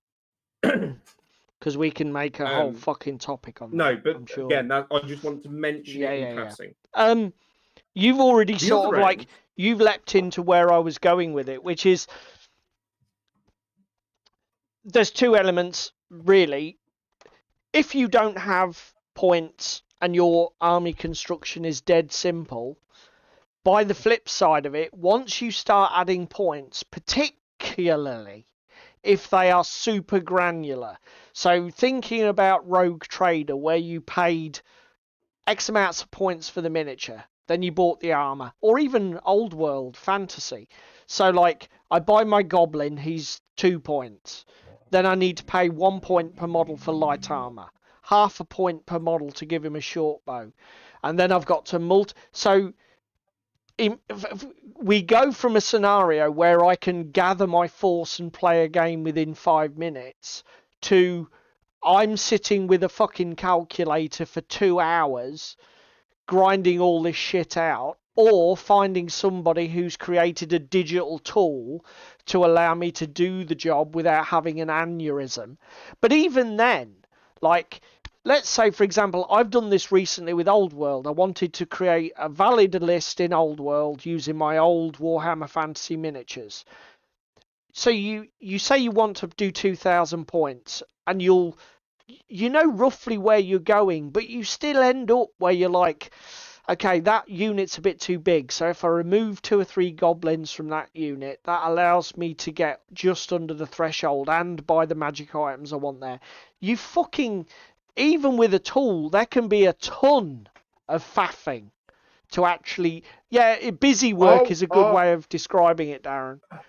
And I'll tell you the other way that points kind of work, though. Yeah. And this is sort of harking back to you and 7th, and we've mentioned it before.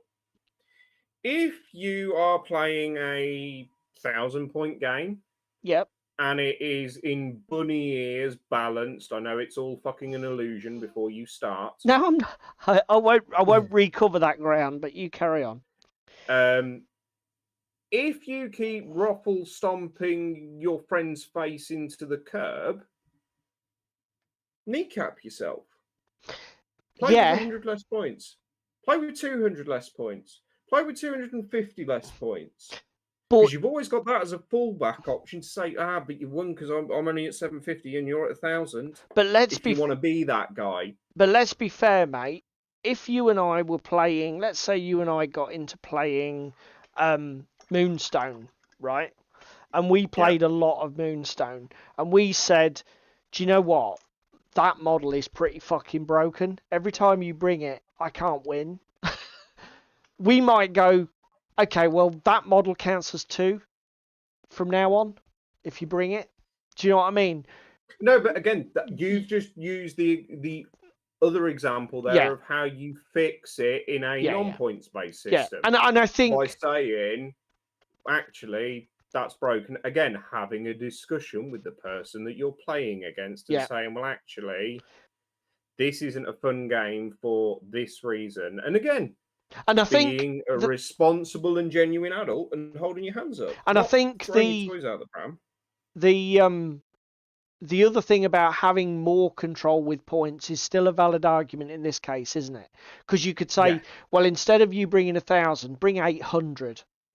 You know, give your opponent a 200 per point advantage, or give your opponent a 300 point advantage. You can literally find a sweet spot that works for you and your gaming partner.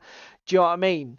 Whereas if it's like, well, what do? Do we count that as 2 models? Do we say you can't bring him? When you haven't got any tools to fine tune with, you're making gross adjustments, aren't you?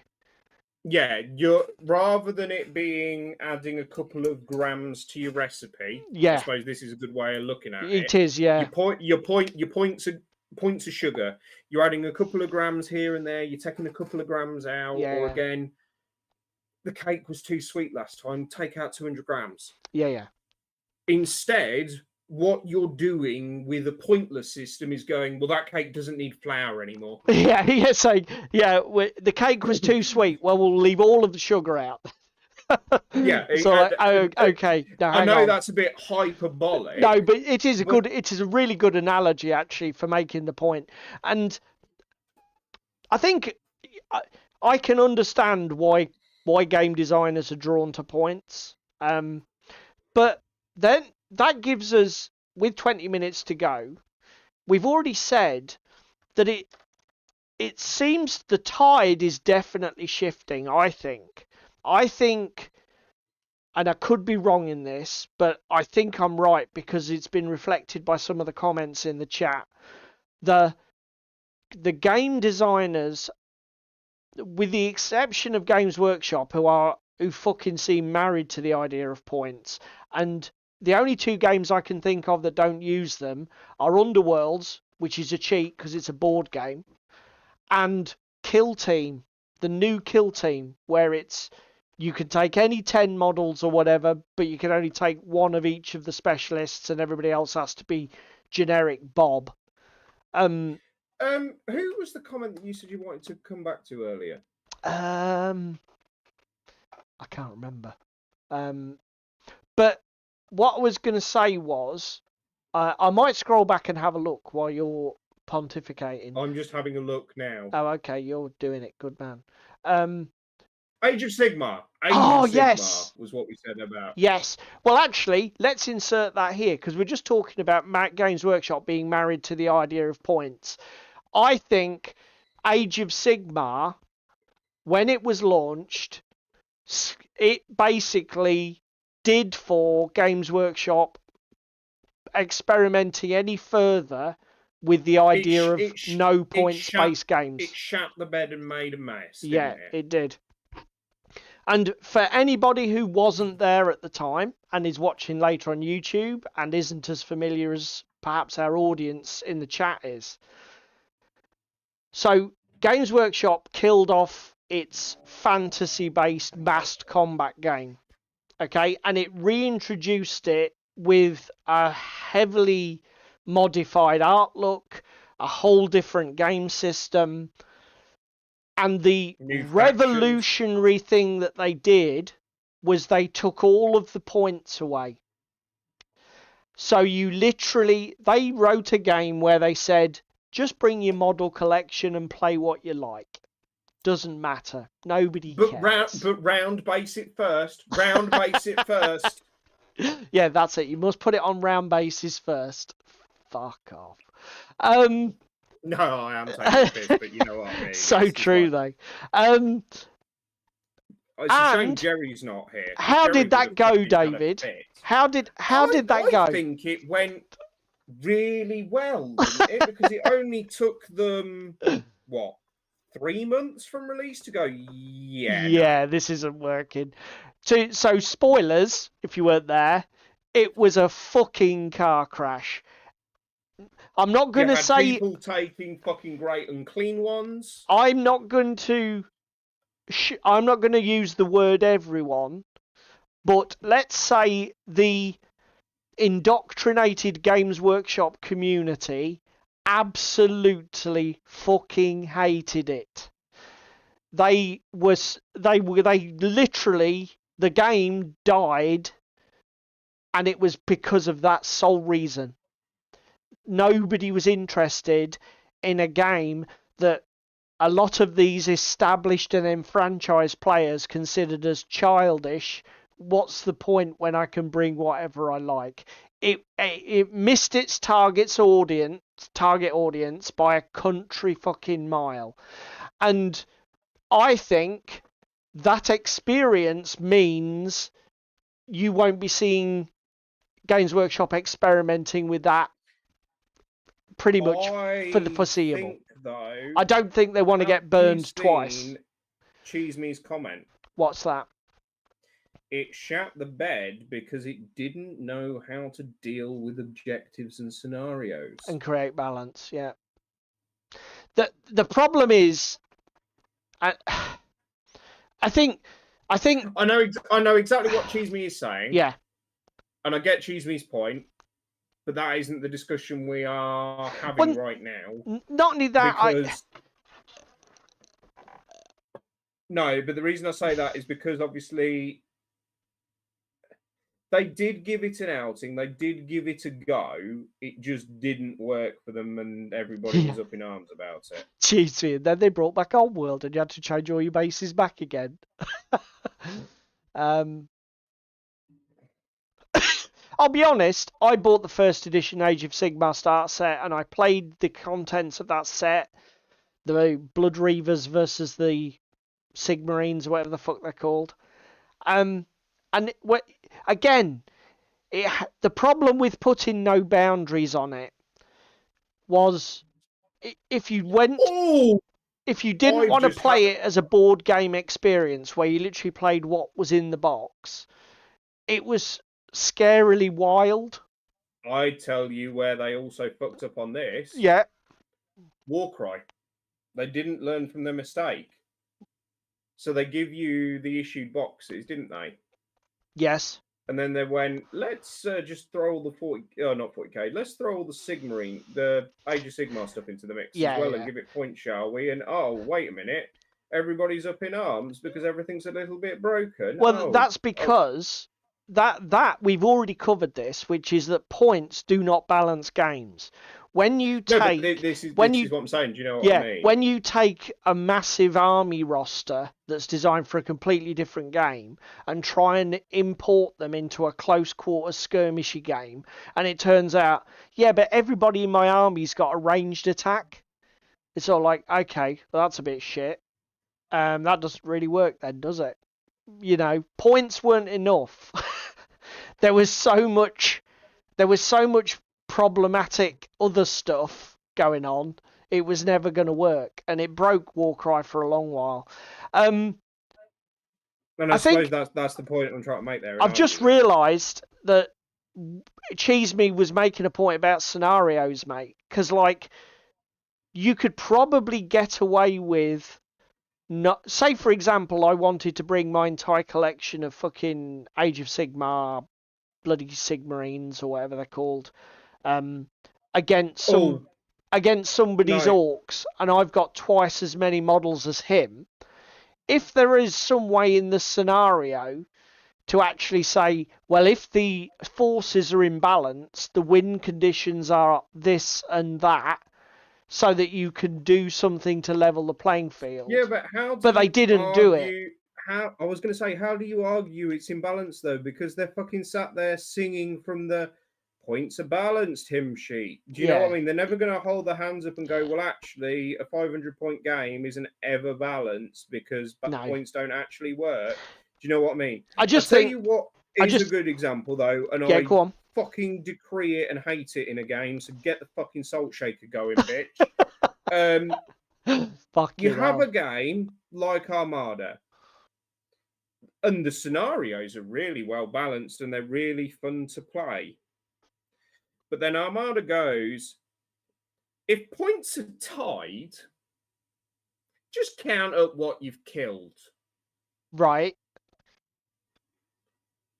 So if you kill one miniature in a dwarven fleet that's worth 200 points, and I've killed 3 50-point boats, but it's more hull points and everything else, and I've had to chew and fight my way through it. How is that fair? Yeah, so what you're saying is that it didn't work. Yeah. Yeah. That's why I'm salty about it. Yeah. I mean, that's a fair point. Don't get me wrong, there does occasionally need to be a tiebreaker situation, particularly if you are playing these games competitively at a tournament.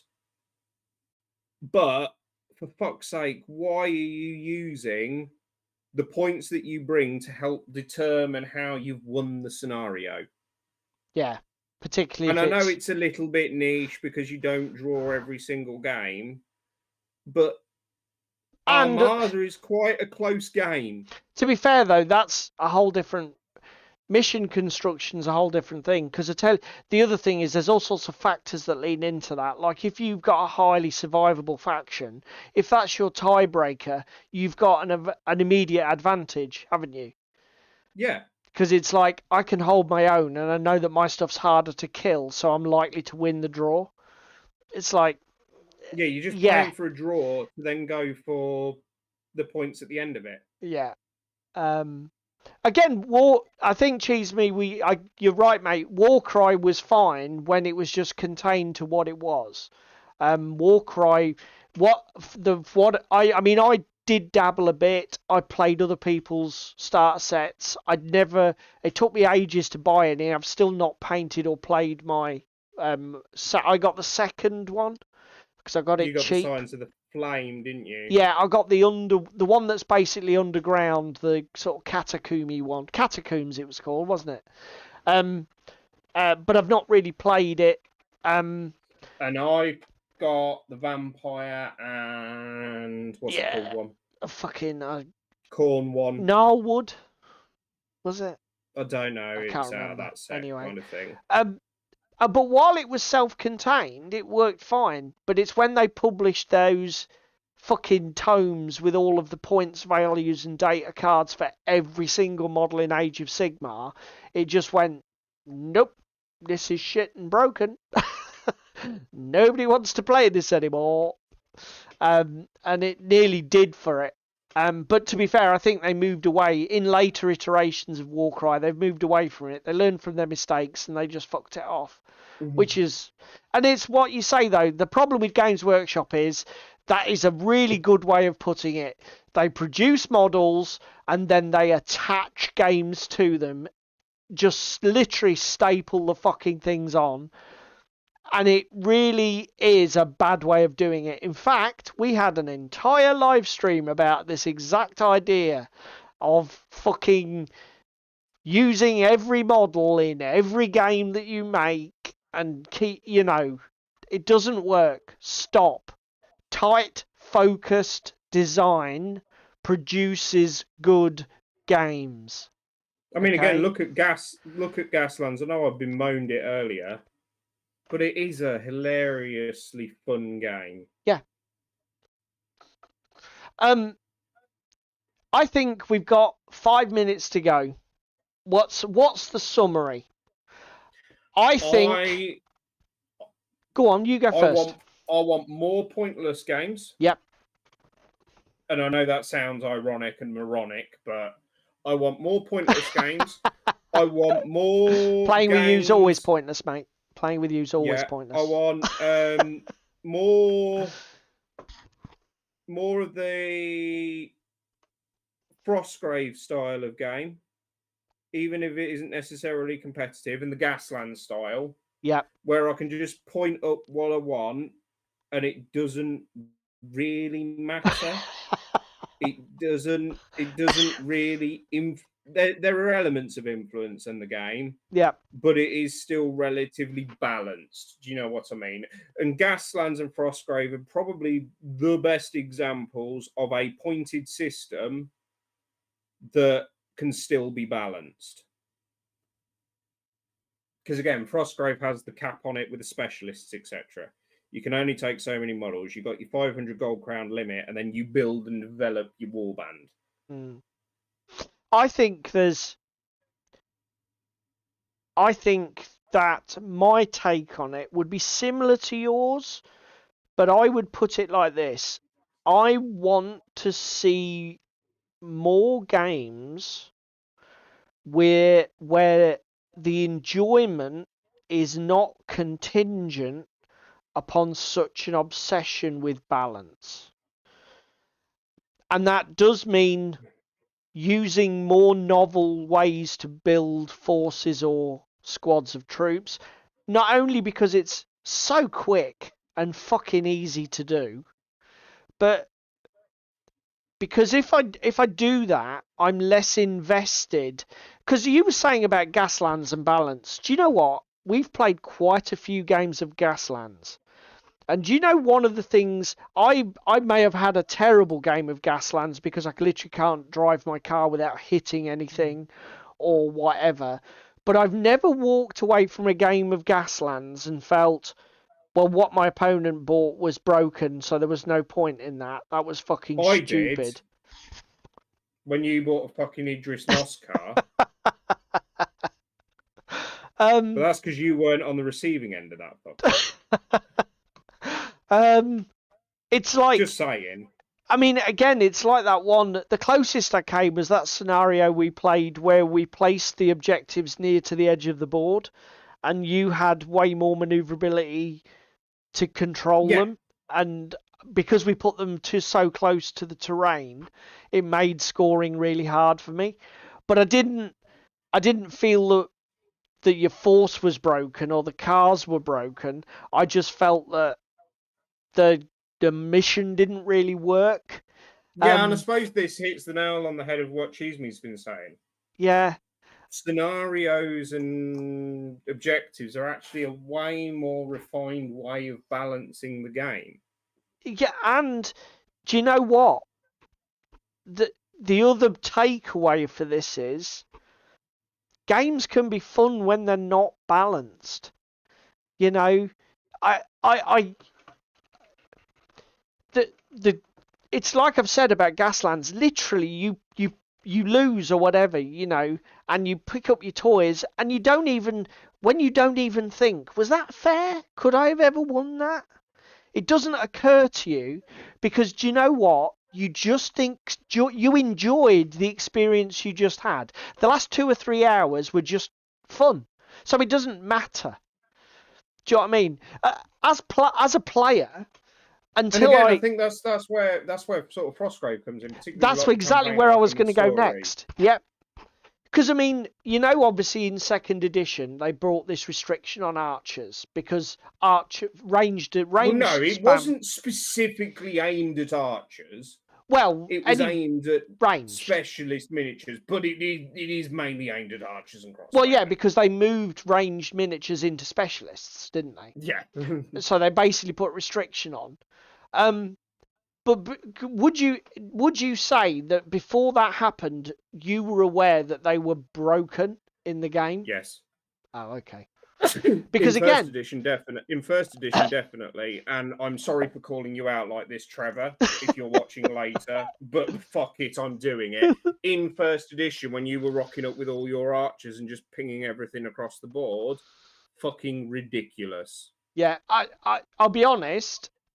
I enjoyed the game so much, I'd never even twigged that it was a balance issue, because I had sort of desynchronized balance from my enjoyment of that game. But then again, that was obviously a me thing, because David did see it. Yeah, I did see the fucking archers being fucking broke. You because say that, again, Darren, but David and I played the same people, and he walked away with that experience, and I was fucking oblivious to it simply because I was enjoying the game that much. So I don't have anything intrinsically against point-based games, but I do like the trend of our industry to move away to more novel and clever ways again, for you to choose what you play with. To play some Star Scrappers and some Blackout. Yeah, definitely. Because they are pointless. Again, even fucking Space Station Zero, my man. Yeah. They're pointless games, and I think you will enjoy them even more. Do you know what I mean? But do you know what?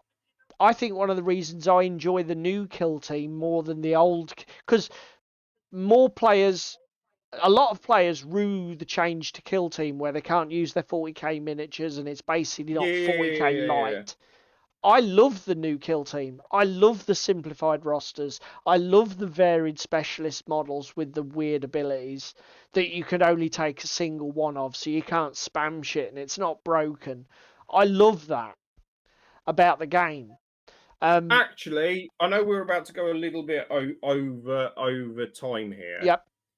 But it was mentioned earlier in chat CCGs. Yes. I'm just going to kick off here with Magic. Looking at you, yep, is broken in standard. Yep. We're not going to argue that fact. It is fucking revolting.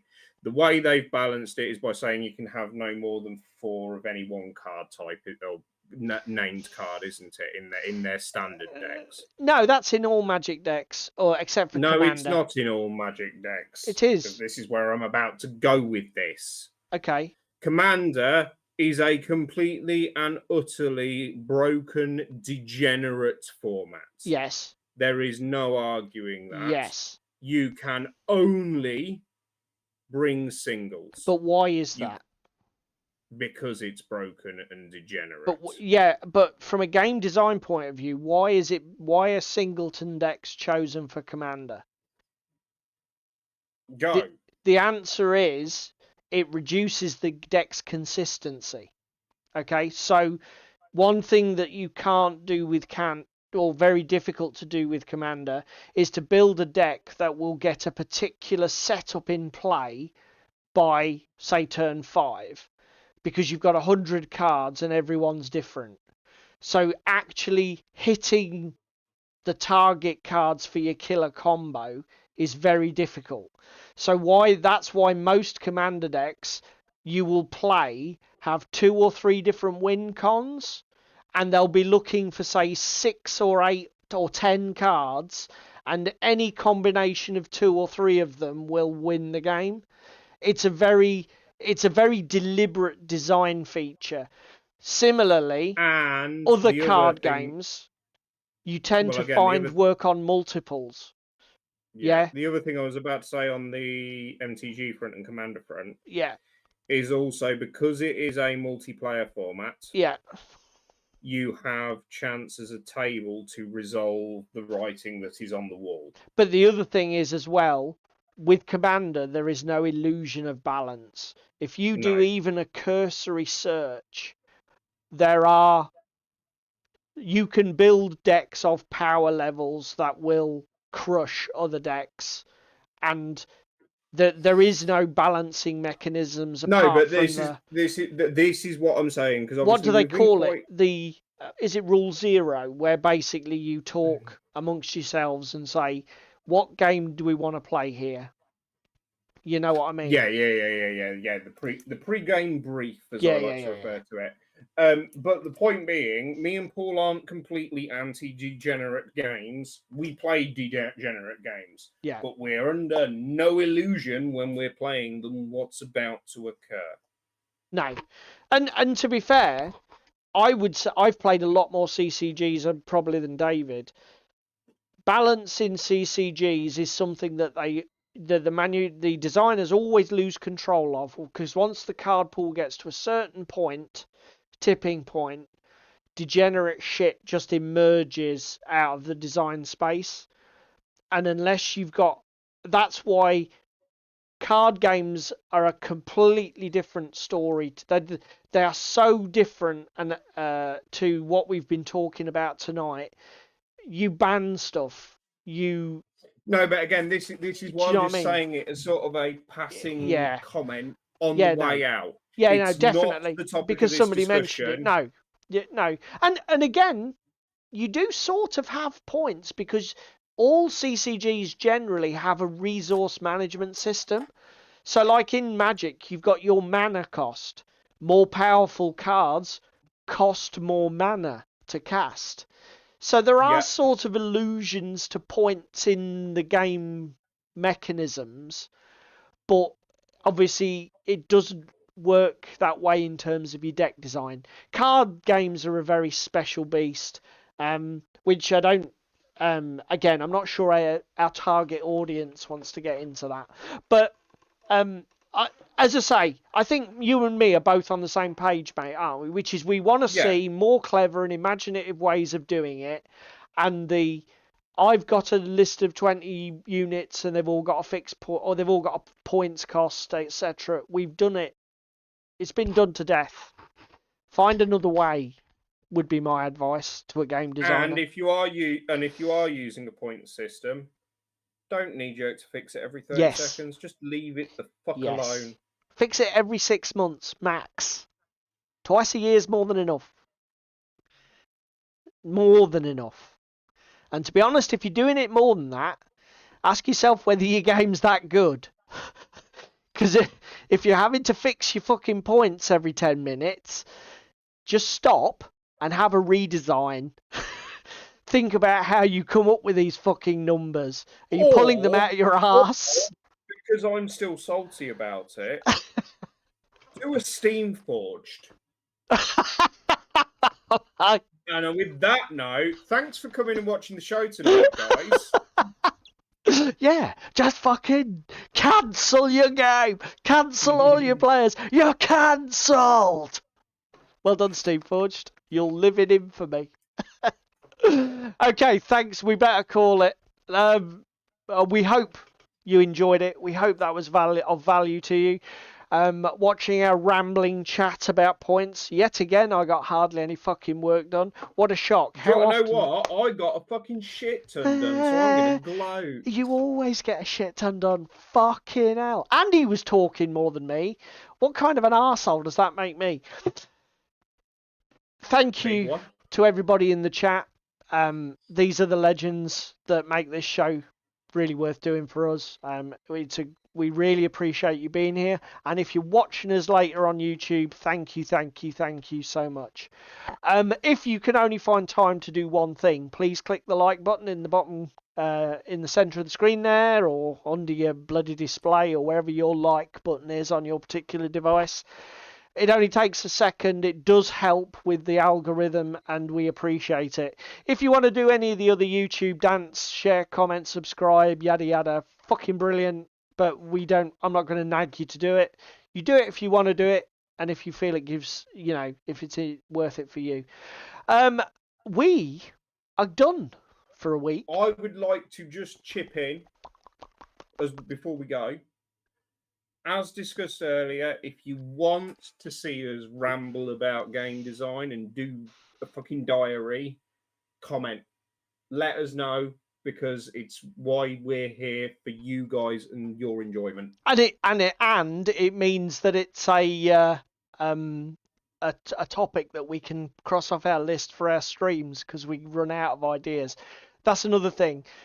I'm not going to say it every stream, but if you want to see us address a topic in any of the gaming spaces, really, we're probably not going to be able to do much with RPGs, but we can. If you want anything tabletop gaming for us to discuss it, put it in the comments. We'll add it to the list. If you want our 2 cents, comment. I was going to say, just to warn you, it may be about worth 2 cents. The way we are. See you Bye, later, guys. guys.